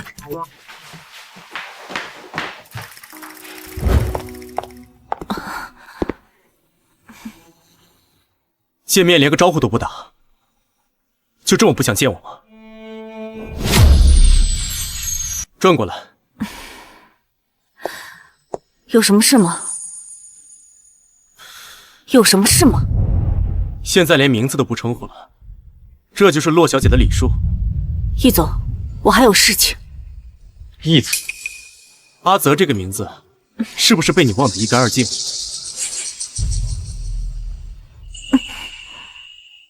你敢不敢叫我一声阿泽？我敢叫，你敢承认吗？易总这种有权有势的人，放着自己名字不用，要用这种与自己身份不搭的名字，岂不是让易总脸上无光？阿泽这个名字是我起的，寓意是希望这个人永远被福泽眷恋，因为他在我心里太美好了，好到我觉得这个世界上所有的温柔跟幸运都该围着他转。易总，你想让我叫你什么都可以，唯独阿泽不行。毕竟他早就死在3年前那个雨夜。你一定要这样跟我说话吗？现在站在我面前的是司徒集团的继承人，我跟您说话得掂量掂量您的身份，若惹得易总不痛快，还请您别再让我在太阳下站着晒2个小时。我身子骨，可吃不消。那你就在这太阳下站着，什么时候我觉得站够了，什么时候我告诉你。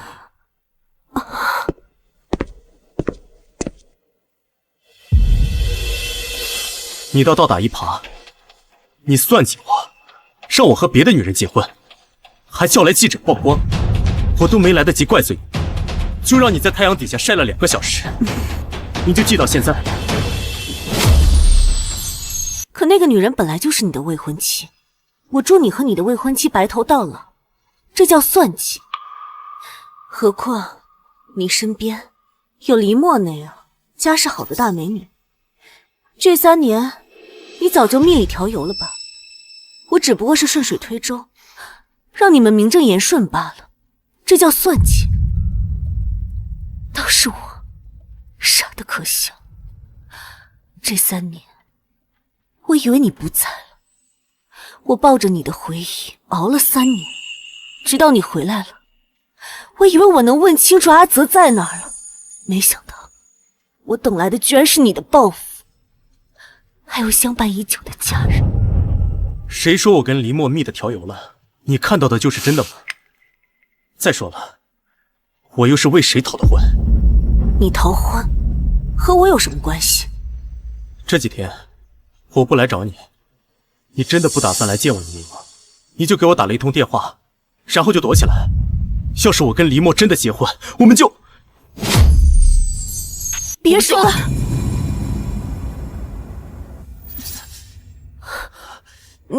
你怎么回事？没事。这是谁干的？你关心吗？如果你不是真的关心，那就别问，否则惹得人误会。我当然关心啊，我关心我的嘉宾还有错了？你站住！你还没有告诉我你的伤是怎么回事呢？你说呀！我逃婚，丢了黎家脸面，被老爷子打的。打你怎么不跑啊？你还是跟以前一样，没变。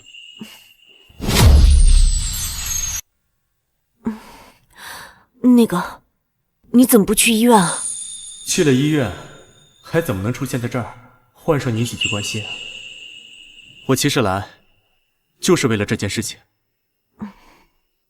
我想让你陪我去医院。这个，你不是说我是你的节目嘉宾吗？陪节目嘉宾去，怎么了？节目嘉宾不过分吧？老爷子下手没轻没重的，我这明天去公司都成问题。虽然3年来我已经一个人养成了自己解决问题的习惯，但是一个人去医院未免还是太冷清了。你要是不想去就算了，我还是自己去吧。好了，我陪你去，别耽误工作。谢谢你啊，阿西。快走吧。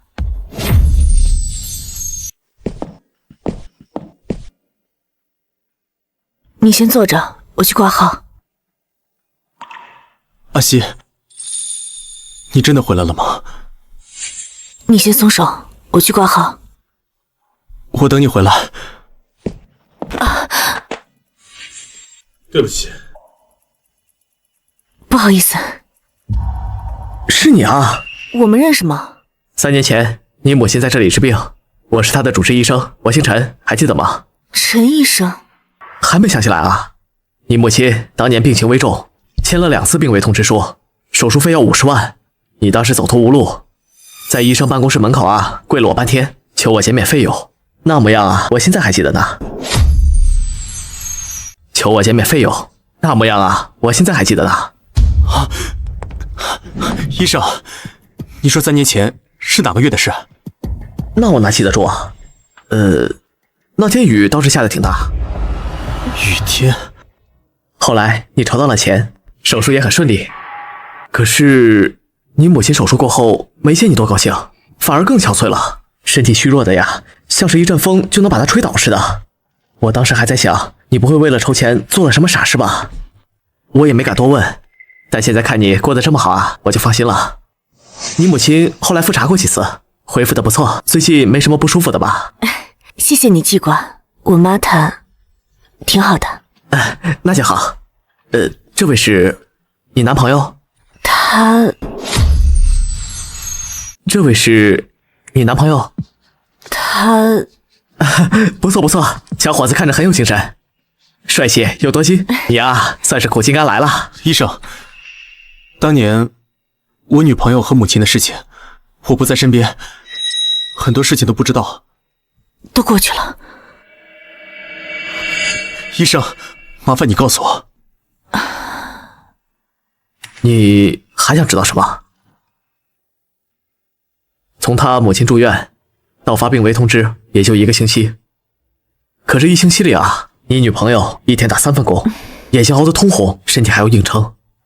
在医院里啊，这种事情屡见不鲜。可是每每看到她，我还是心疼不已。小伙子啊，你也不要多想。小伙子啊，你也不要多想。这筹钱的法子是什么，我不知道，但我知道至亲将死，举目无望是什么滋味。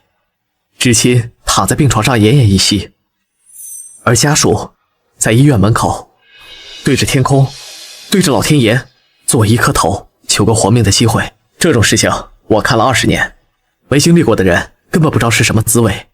原来当年洛曦突然嫁给有钱人，不是贪慕虚荣，她是为了母亲的手术费。那些我以为的背叛抛弃，全是她走投无路的选择。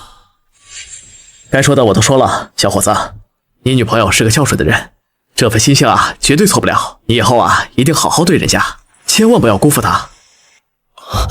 谢谢医生。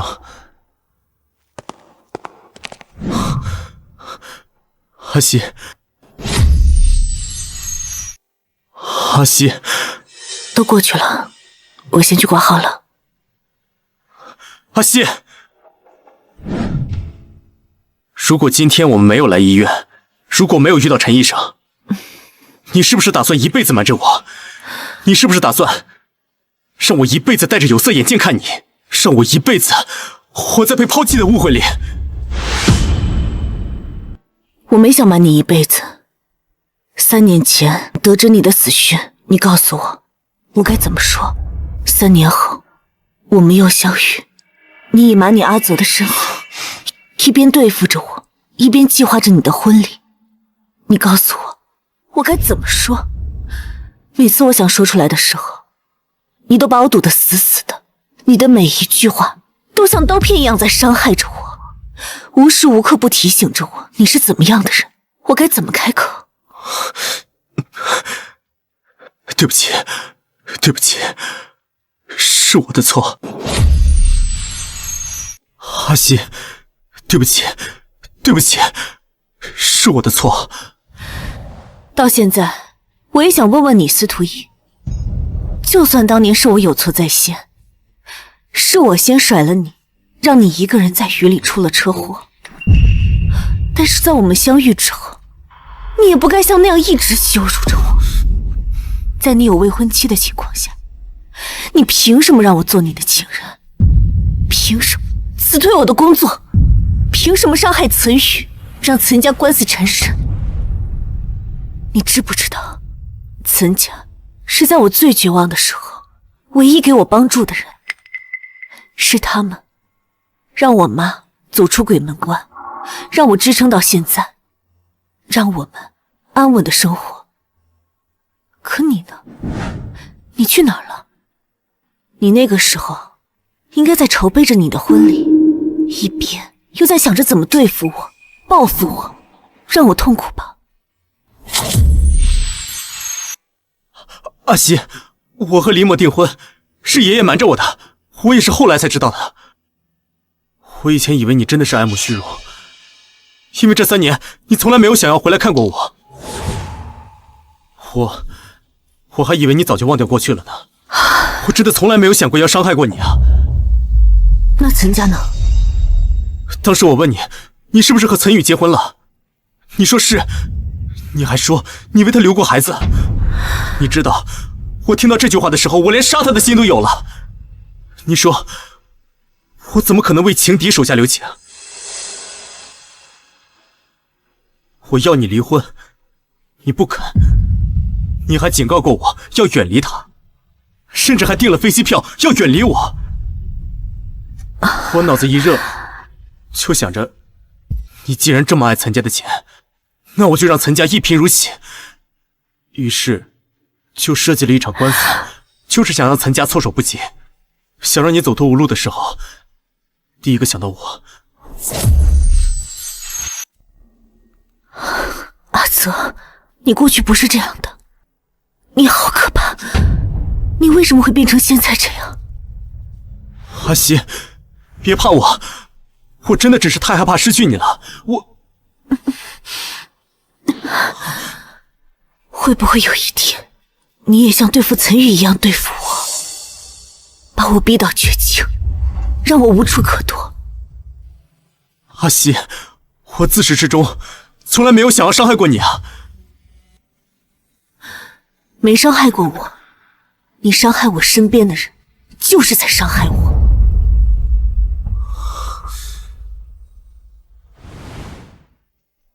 这3年，我经历了很多，脾气也改变了很多。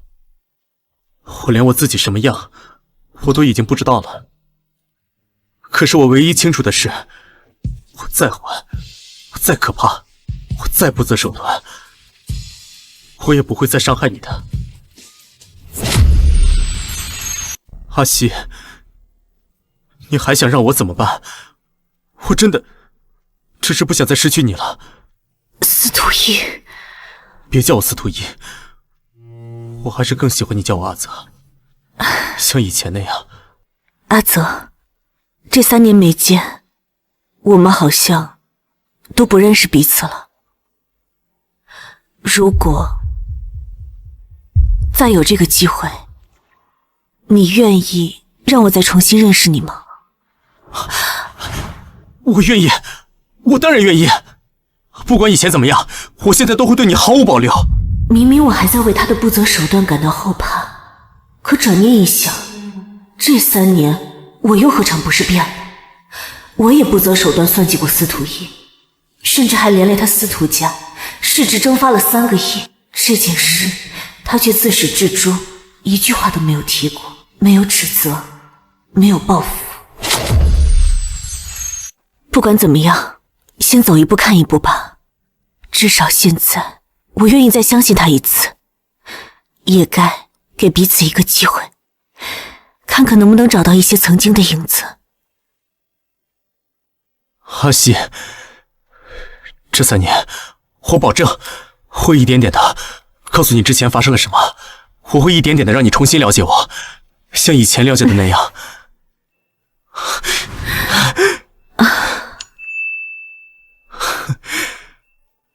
这个拥抱，我真的等了很久了。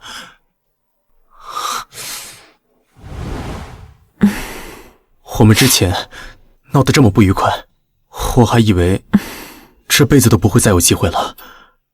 好了，说这么多，我都饿了。那去我家，我给你做。看来你说的要了解我，都是哄我的。走吧。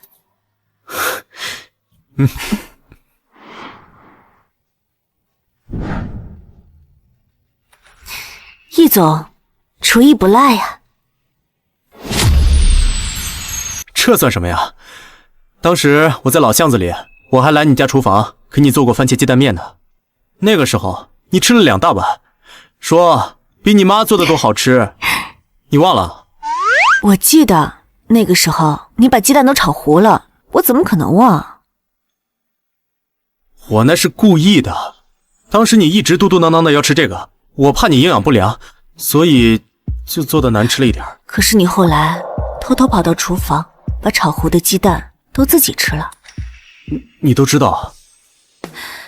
我那个时候就想，怎么会有你这么傻的人，宁愿自己受苦，也怕别人吃不到好吃的。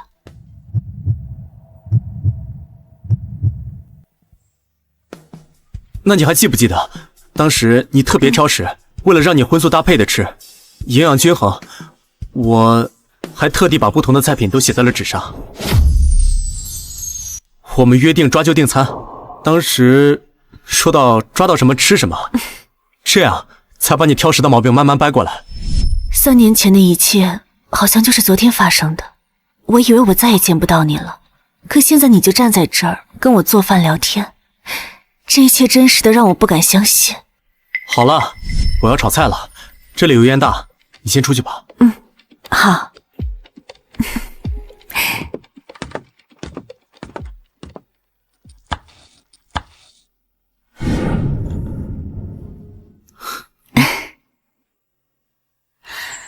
怎么了？我想到一句话，说抓住一个人的心，要先抓住他的胃。我那个时候从海边把你捡起来，我当时就想赶你走，可没想到你做饭这么好吃，我就想再收留你10天，10天之后再把你赶出去。可没想到，我当时知道你不太喜欢我，但是我还是厚着脸皮不走。当时我失忆，还加上受了伤，我这个伤肯定是人为的，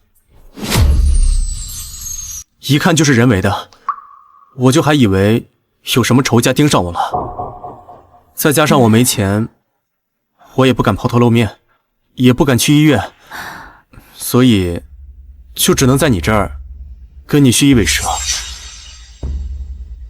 我就在你这边帮你干点体力活，然后时不时的在你面前脱下外套，跟你搞暧昧，希望能够多待上几天。原来是这样，我原本以为你只是失忆，可没想到你这些都是演的。你不该告诉我这些的。我观察了你几天，我发现你这个人善良、聪明且没有戒心。普通人想要利用你的话，确实很难下得去手。但是我当时失了忆，性格、内心都是司徒毅，所以当时利用你的时候，我并不觉得愧疚。你别说了，甚至我当时还想用你的身份证盗刷你的信用卡，然后马上一走了之。等我渡过难关，我再回到我该回的位置，然后双倍还给你。我说你别再说了。我当时本来已经计划好了这一切，但是我没有想到，我却爱上了你。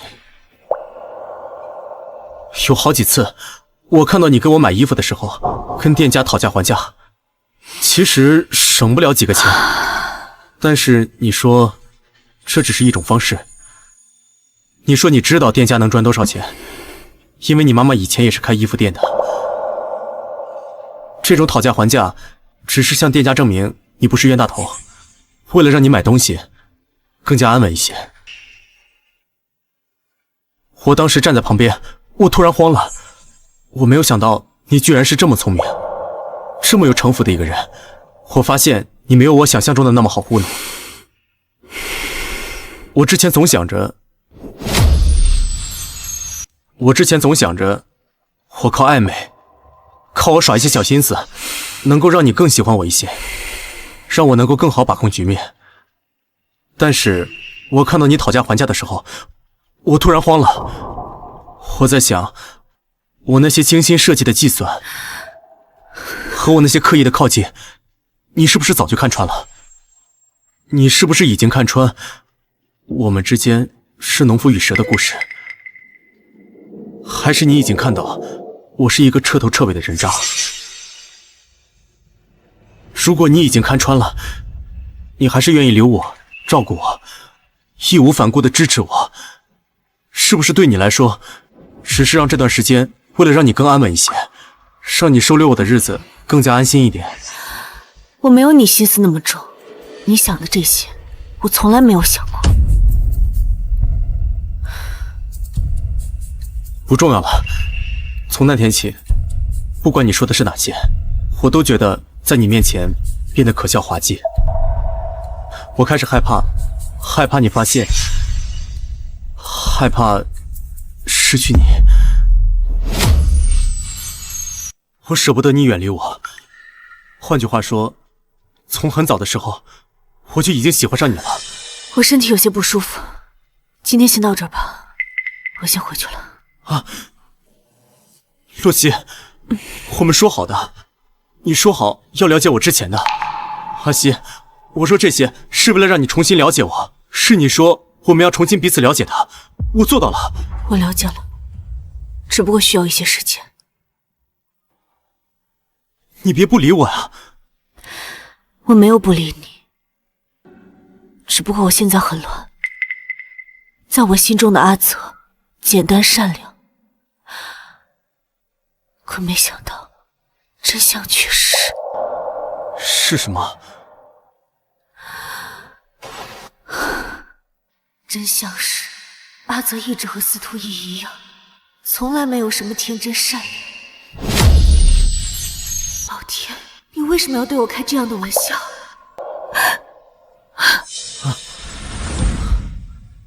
对不起，阿曦，我知道错了，你打我骂我都可以，但这些真相我必须让你知道。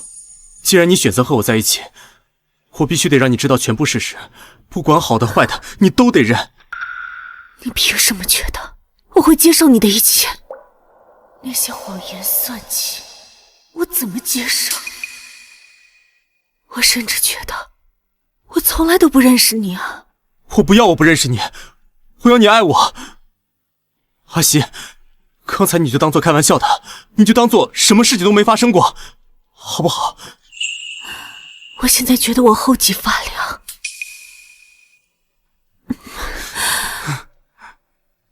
我现在感觉我抱的不是一个人，而是一个吐着蛇信子的毒蛇。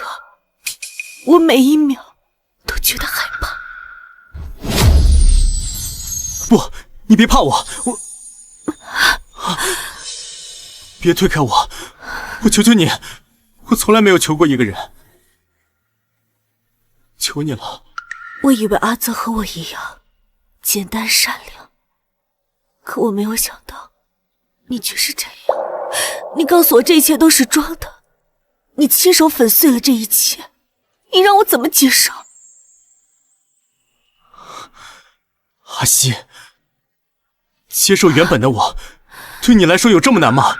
没关系，你现在不一定要接受，我可以等到你什么时候接受了为止。求求你给我点希望吧，阿曦，我爱你，我真的爱你。你爱我什么呢，司徒逸？司徒逸，你爱我什么呢？我爱的是你这个人，你对我哭，你对我笑，这一点不会因为时间而发生改变。如果我告诉你，我爱的是当初阿泽的简单、纯粹、善良，这些你能给我吗？我能。你能？还是你能演给我呀？我从小生活在司徒家，从小过着勾心斗角的日子。你说的那些善良、真诚、简单，不是我不想给你，而是我身边没有几个人能做到。洛曦，我这是真的，不是在找借口。我知道，我都知道，你的过去让你不能这样。洛曦，这个世界上没有第二个人像你一样懂我，我不可能再放你走了。你别不理我，你说话呀。阿泽，你说我们能到最后吗？我们可以试试，我们先试1个月，如果1个月可以，我们在一起1年、10年，甚至一辈子。是什么？司徒逸的爱浓烈，让人无处逃脱，好像就算天塌下来，他也不愿意撒手。可我呢？我为什么像个懦夫一样，不敢回馈一样的感情？我到底在怕什么？我答应你。西西，这次你答应了，我就再也不会放你跑了。快接电话吧。三，李默这孩子，你必须去亲自赔罪。这个歉，你必须去道。怎么不接啊？怕你误会。只要他不爆出来怀了你的孩子，我就不会误会。否则我刚才说的，我都不答应。那我可不会给你后悔的机会。好了，我先回去了。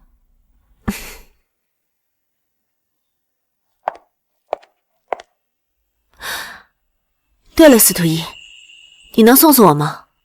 这里是别墅区，不太好打车。不能，因为我不想让你走。行，那我走回去了。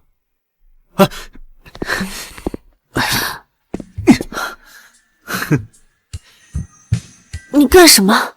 走回去干嘛？跟我去卧室还差不多。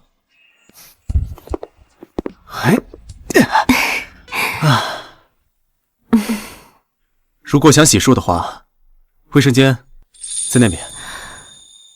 好，我知道了，你先出去吧。要抓阄吗？什么？下个星期的食谱，抓到什么就吃什么。能不能先不抓了？我想先吃上一桌满汉全席，带我吃些好吃的。好，听你的。你会不会觉得我很作啊？你为什么这么说？你堂堂一总，今天对我低三下四好多回了，现在又要给我做饭，这样想起来，我是不是挺难伺候的？不像别的情侣，每天甜甜蜜蜜的，不像我又哭又闹。那你有没有想过，我们因为一桩误会，整整错过了3年在一起的时间，甚至重逢后，我还如此怨恨你，化作阿泽的弟弟来戏弄你。我们兜兜转转，最后好不容易才在一起。你说要是作的话，那我跟你半斤八两。那这样说起来，还是你假扮成阿泽弟弟更作一点，就知道欺骗我。那你不是也被我骗到了吗？其实那天你在太阳下中暑的时候，我就已经后悔了。我明明知道你在意我，我却还是拿那些目的的事情来逼你。现在想想，是我害你这么痛苦的。你问我是不是看到你痛苦我就开心？你说呀。算了，还是去给你做满汉全席吧。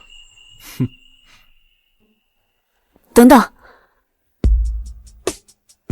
房间太大了，我一个人挺害怕的。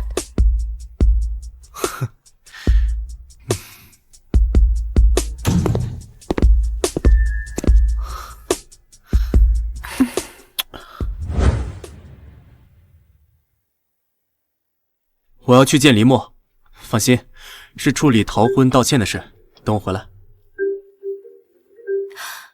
喂，岑宇，怎么了？听你的语气好像挺开心的，最近遇上什么好事了？你和司徒逸……我和司徒逸在一起了。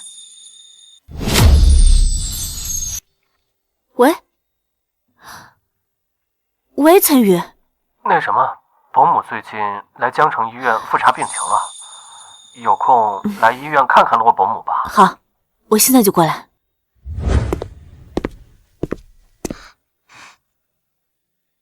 黎墨，婚礼的事情我很抱歉，逃婚给你和黎家带来的损失，我会尽我的全力去弥补你们。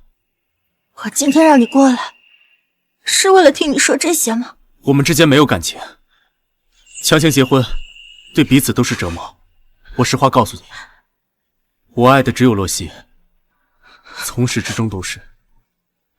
我不想耽误你，你应该找个更合适你自己的。那我呢？我算什么？我是你跟洛曦感情的助燃剂吗？李晶，是我让你们的感情死灰复燃。你让我怎么甘心？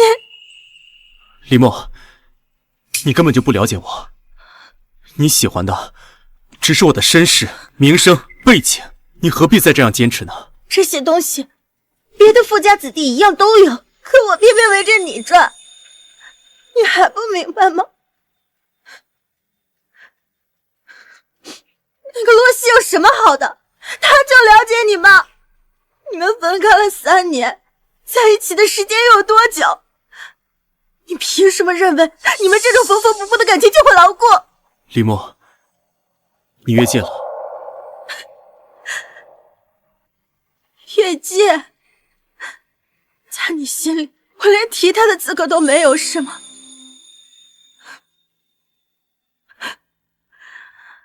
除非你告诉我，他有多爱你，爱的比我还要深，我就彻底放下你，绝对不会再打扰你。你告诉我，你一字不差的告诉我，感情的事情说不清楚，我爱他，他爱我，这就够了。够了，是你没有被他坚定的选择过吧？其实你心里也没有底，他没有那么喜欢你。你说他没那么爱我，那是因为你根本就没有看到过他为我担心的样子，你没有看到过他为了找我的时候有多执着。我拿墓地逼他的时候，他吓得都要哭了，他还是没有放弃我。你说这不是爱我吗？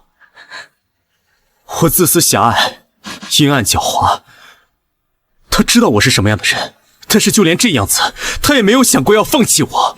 你说他不是爱我吗？这世界上再也不会出现第二个人像洛西一样爱我的人。我们之间的感情比你想象的要牢固，你不用想着来拆散我们。我今天过来就是为了跟你说清楚，我们之间到此为止吧。司徒一，你难道要为了这个洛西对我一丝情意都不留吗？一句人话都不肯说，你以为你和洛西能够安安稳稳在一起吗？你以为你们能够长久吗？你今天就这么走了，你一定会后悔的。司徒爷爷知道你为了洛西逃婚，又劝不动你，今天一早就已经去了江城医院找洛西。他老人家怎么可能容忍一个女人毁了司徒家的联姻？我本来想着告诉你，但你今天对我如此冷酷无情，我凭什么要告诉你？就让你蒙在鼓里，让你和洛西永远不得善终。阿西，我这边刚处理完，你想吃什么？我去买。什么？你在医院？洛西在医院啊，我们一起去看看吧。放心，我绝对不会打扰到你们二位。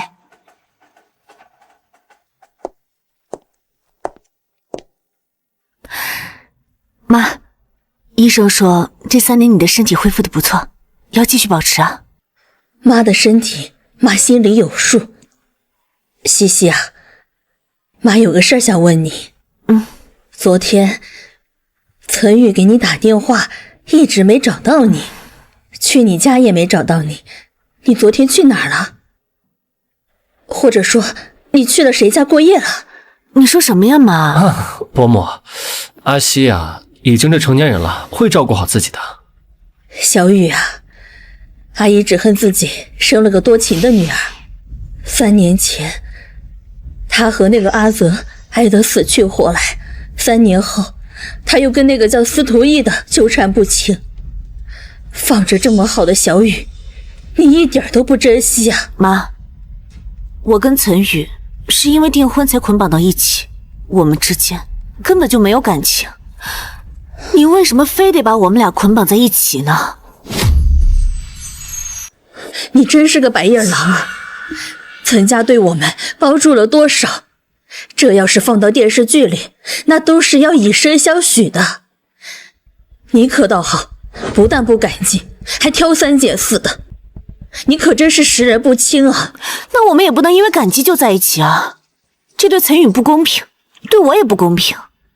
更何况，我已经有喜欢的人了，就是司徒逸。原来我孙子这么受欢迎啊！你是谁呀？你怎么能随随便便的进别人的病房呢？我是司徒逸的爷爷司徒剑，今天来是想跟洛小姐好好谈一谈，让她主动跟我家孙子司徒逸分开。你们不是一个世界的人，洛小姐家境普通，你配不上她。你个死老头子，你说什么呢？什么叫配不上？我女儿那是值得最好的，我们才不稀罕呢。洛夫人果然好骨气，我知道你一个人含辛茹苦养大女儿，不是让她便宜给穷小子的，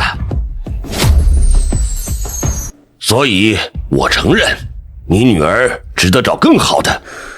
我现在有一个让她少走10年弯路的职业机会，只要洛小姐点头跟逸儿分开，我就把这个职业机会交给你。这个司徒逸是什么来头？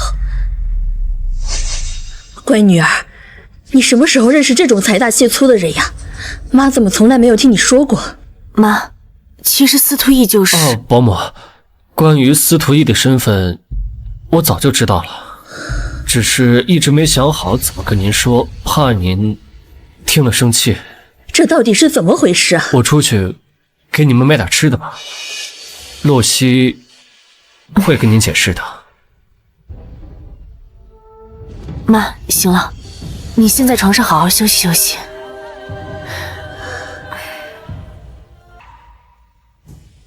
妈，我喜欢司徒逸，其实就是因为他就是当年的……行了，洛小姐，别在这儿浪费时间了，你就说你答应不答应吧。我不答应。洛小姐，别急着拒绝我，我查过你母亲的病历，3年前做完手术，病情一直迟迟不见好转。不是你照顾母亲不尽心，而是跑遍医院，一直没有找到合适的治疗方案，最后也只能保守治疗，对吧？我在国外认识一批很有资历的医疗团队，他们商量过你母亲的治疗方案，有望彻底根治。洛小姐，这个机会有多难得，不用我多说，只要你和逸儿分开，不仅你母亲能够康复，你之前想要的稳定生活、好的工作，我都能给你，这对你对司徒家都是最好的选择。我妈病了3年，也痛苦了3年。这3年里，她每天睁眼第一件事就是吃药，5颜6色的药品装了满满一抽屉，什么好吃的都没吃过。楼下的老太太每天早上跳广场舞，她只能坐在窗边看着，连下楼散步都是奢望。我每天看到她这样，心里像被刀割一样疼。我何尝不想让她快点好起来，可让我跟司徒逸分开，我又怎么甘心？女儿啊，妈熬了3年，这个病啊，很多时候妈真是想一死百了，省得拖累你。可是妈不能啊，妈还没看着你结婚，还没看到你过上更好的生活。你从小就是一个聪明的孩子，学习比任何人都努力，你能够更好，你能够比别人更优秀，比别人赚更多的钱，你不应该止步于此。可是你始终是放不下儿女情长。是啊，这也是我一直想不通的问题。怎么会有人傻到为了爱情放弃唾手可得的利益，还有能让自己和家人彻底翻身的机会？洛小姐，别犹豫了，告诉我，你的选择到底是什么？你难道就不想知道洛西会选择什么吗？听你说洛西会坚定选择你的时候，我差点就信了。怎么，现在不敢听了？怕他不会选择你？我知道，这个选择很为难，一边是母亲能够康复的机会，一边是和爱人的相守。换做我，恐怕也找不到更好的选择。这样吧，我不逼你说出答案，但是我会给洛小姐3个数，在我倒数到1的时候，只要洛小姐出声，无论你说什么，我就当是你答应和我孙子分手了。3、2，就算他会选择你，我也绝对不会祝福你和洛西的。怎么会这样？3年前的选择竟然再一次摆在我面前。司徒一，为什么这段感情越走越难？等等，洛小姐出声，就算是同意和我孙子分手了。西西啊，妈知道你受委屈了，要不你就和司徒一分手吧，以后还有什么意找不到呢？一儿，听到了吗？等等，洛小姐出声，就算同意和我孙子分手了。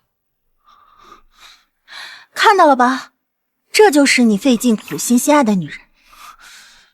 一哥哥，他不值得，不值得。这些都是爷爷安排的，对不对？是爷爷让我带你来的，那又怎么样？我们的目的只是想让你知道，他根本就没有想象中那么爱你。你的目的达到了，你满意了吗？司徒一，你凭什么凶我？这一切都是你咎由自取。你问我满意了吗？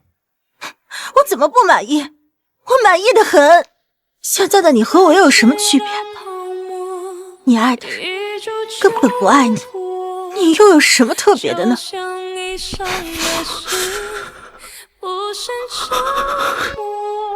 即便是爷爷故意逼迫阿西，故意对他施压，可我还是忍不住疼惜，忍不住想让他能坚定地选择我一次，哪怕一次。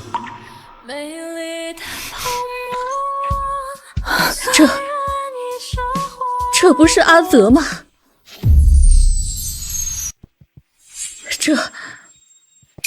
这不是阿泽吗？妈，我喜欢司徒一，其实就是因为他就是当年的。西西啊，你刚才是不是要跟我说司徒一就是阿泽？我当年故意告诉你阿泽死了，谁知道他竟然是司徒家的孙子。要早知道是这样，我说什么也不会阻止你们在一起的呀。乖女儿，你现在还能反悔吗？什么诱惑都比不了和司徒家的孙子在一起啊。阿泽，你还认识伯母我吗？我们3年前就见过的呀。行了，国外医疗团队啊，我早已经联系好了，专车就在下边等着。时间不早了，洛夫人，随我走吧。这就要走了吗？女儿啊，你们好好聊，你一定要好好的留住这个金龟婿呀！你们好好聊啊！司徒一，别说了。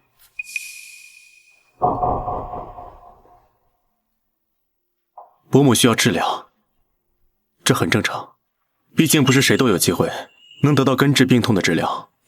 我想，我能理解3年前你为什么要做出分开的决定了。你说的是真的吗？洛西，3年了，你觉得我们还合适吗？你说什么？这几天我们一直在聊过去的事情，已经没有新的话题了，所以只能拿过去的事情翻来覆去的说。其实我们心里都知道一个事实，那就是我们早就已经不合适了。算了吧，露西。算了，你再说一遍。我说，我们算了吧。破镜难重圆，我们回不去了。不，我不信。不信？别天真了，洛西。我是司徒家的独孙子，你知道我是什么样的人？阴翳偏执。昨晚我向你坦白的那些话，不过只是冰山一角罢了。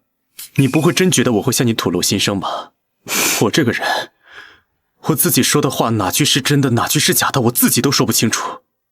你还傻傻的以为我会对你付出真心吗？我来到这个世界上，从来不是谈情说爱的。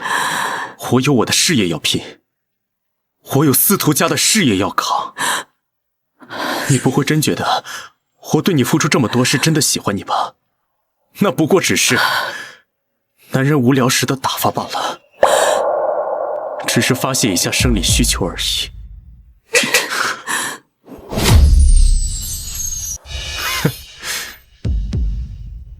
不过说了几句实话，就动手啊！你这种人，就是随意践踏别人的真心吗？你又何尝不是在践踏我的真心？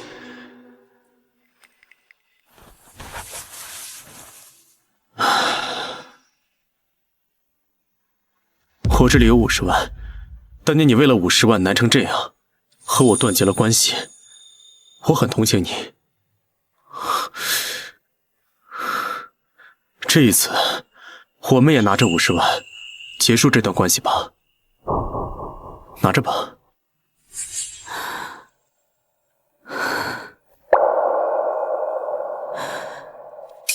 我真是可笑，一世有钱人怎么懂普通人的难处，更不会知道以真心换真心。随便你怎么想，我们到此为止吧。站住！你还想干什么？你说的分手，我不同意。除非你跟我玩一个游戏，我在纸条上写分手和不分手2个字，我们抓阄决定，抓到就是我们最终的结果。3年前是我抛弃了你，公平起见，这次选择权交给你。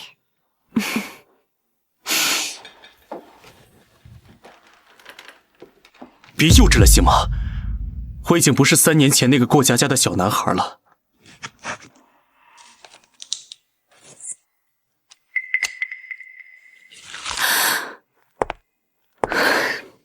你选一个。玩啊？怎么不敢玩？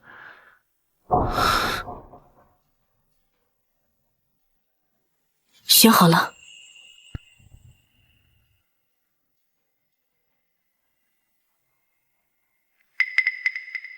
不再换了吗？不换了。那你打开吧。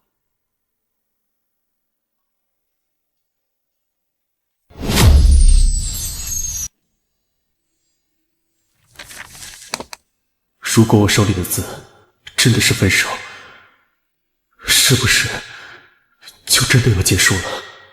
怎么不打开啊？别再这么幼稚了行吗？我们到此为止啊！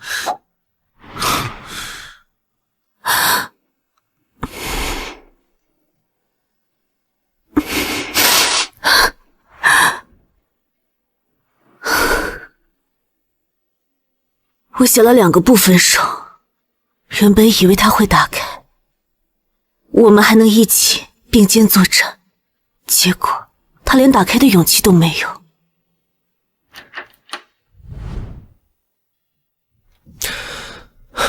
洛西，你别这样，你就不能看看身边关心你的人吗？为什么就不能让自己早点解脱了？没事，一切都结束了。估计我妈等我等着急了，我先走了。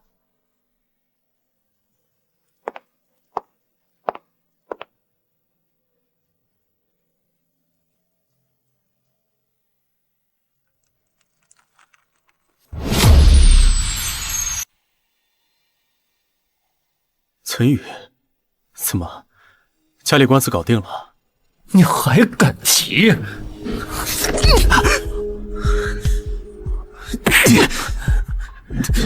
你伤害我最在乎的人，就是在伤害我。别他妈惹老子！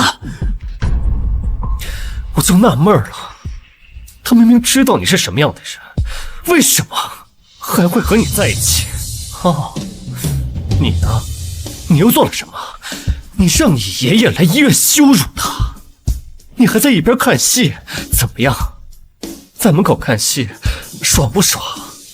看着自己的女人被这么羞辱，你就这么无动于衷吗？你都看到了？我不仅看到了，我还看到林墨，就凭三言两语的挑拨，你就信以为真了，就认为洛曦她不够爱你。你是傻叉吗？你给我闭嘴！你懂什么？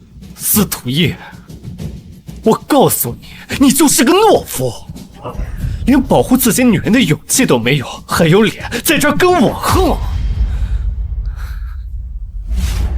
司徒叶，你要是真的在乎洛曦，就去跟你爷爷去对抗吧。可你呢，在门口连个屁都不敢放，眼睁睁地看着洛曦独自面对你爷爷的逼迫，他被羞辱的连头都抬不起来啊！怪不得你对付我们家的手段会如此龌龊。你们司徒家都是一路货色。你给我闭嘴！你除了会和洛曦置气，让她受委屈，让她不知道你什么时候真心，什么时候假意，你还会做什么？啊，说啊！你就仗着洛曦喜欢你，就从来不珍惜她吧？那3年是我陪她走过来的，但偏偏抵不过你作为阿泽和她相处的那半年。你说说，老天，为什么这么不公平？我看着他思念了你3年，哪怕最难熬的时候，也没忘了你半分。可你呢？就因为林墨的几句挑拨，就计较他够不够爱你。司徒羽，你说，你可不可笑？你说他爱我，那他为什么从来没有坚定的选择过我，哪怕偷偷骗我？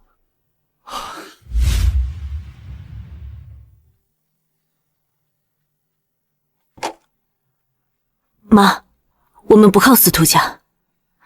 其实这么多年，我靠主持节目也积累了不少人脉资源。C 国也跟我联系过，说他们治疗时间短，痛苦少。我们不用司徒爷爷说的那个国外治疗团队。西西啊，司徒义他毕竟是首富，你就这样放弃了吗？你不是喜欢他吗？妈，我们上车吧。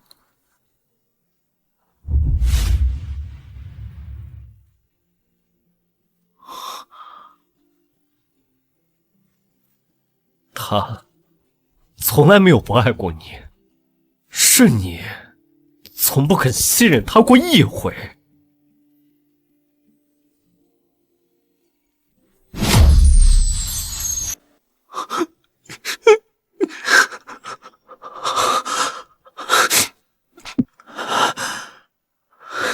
当时你说害怕我看穿我们是农夫与蛇的故事，我说我没有你心思这么重，你想的这些我都没想过。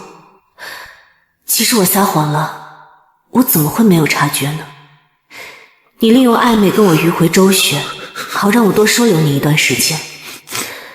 我看得出你的心思，可我却不想拆穿。生命里凭空出现一个人，让我的生活不再那么平凡，我也有点舍不得放手了，所以只能将错就错。你说你那时候就爱上我了，我何尝不是一样？我们对彼此的心动从来都不是假的，只是你一直不敢坚定相信罢了。司徒义，这次我把决定我们感情去留的机会留给你，无论最后我们走向哪里，我都祝你岁岁年年平平安安。西西，司徒义，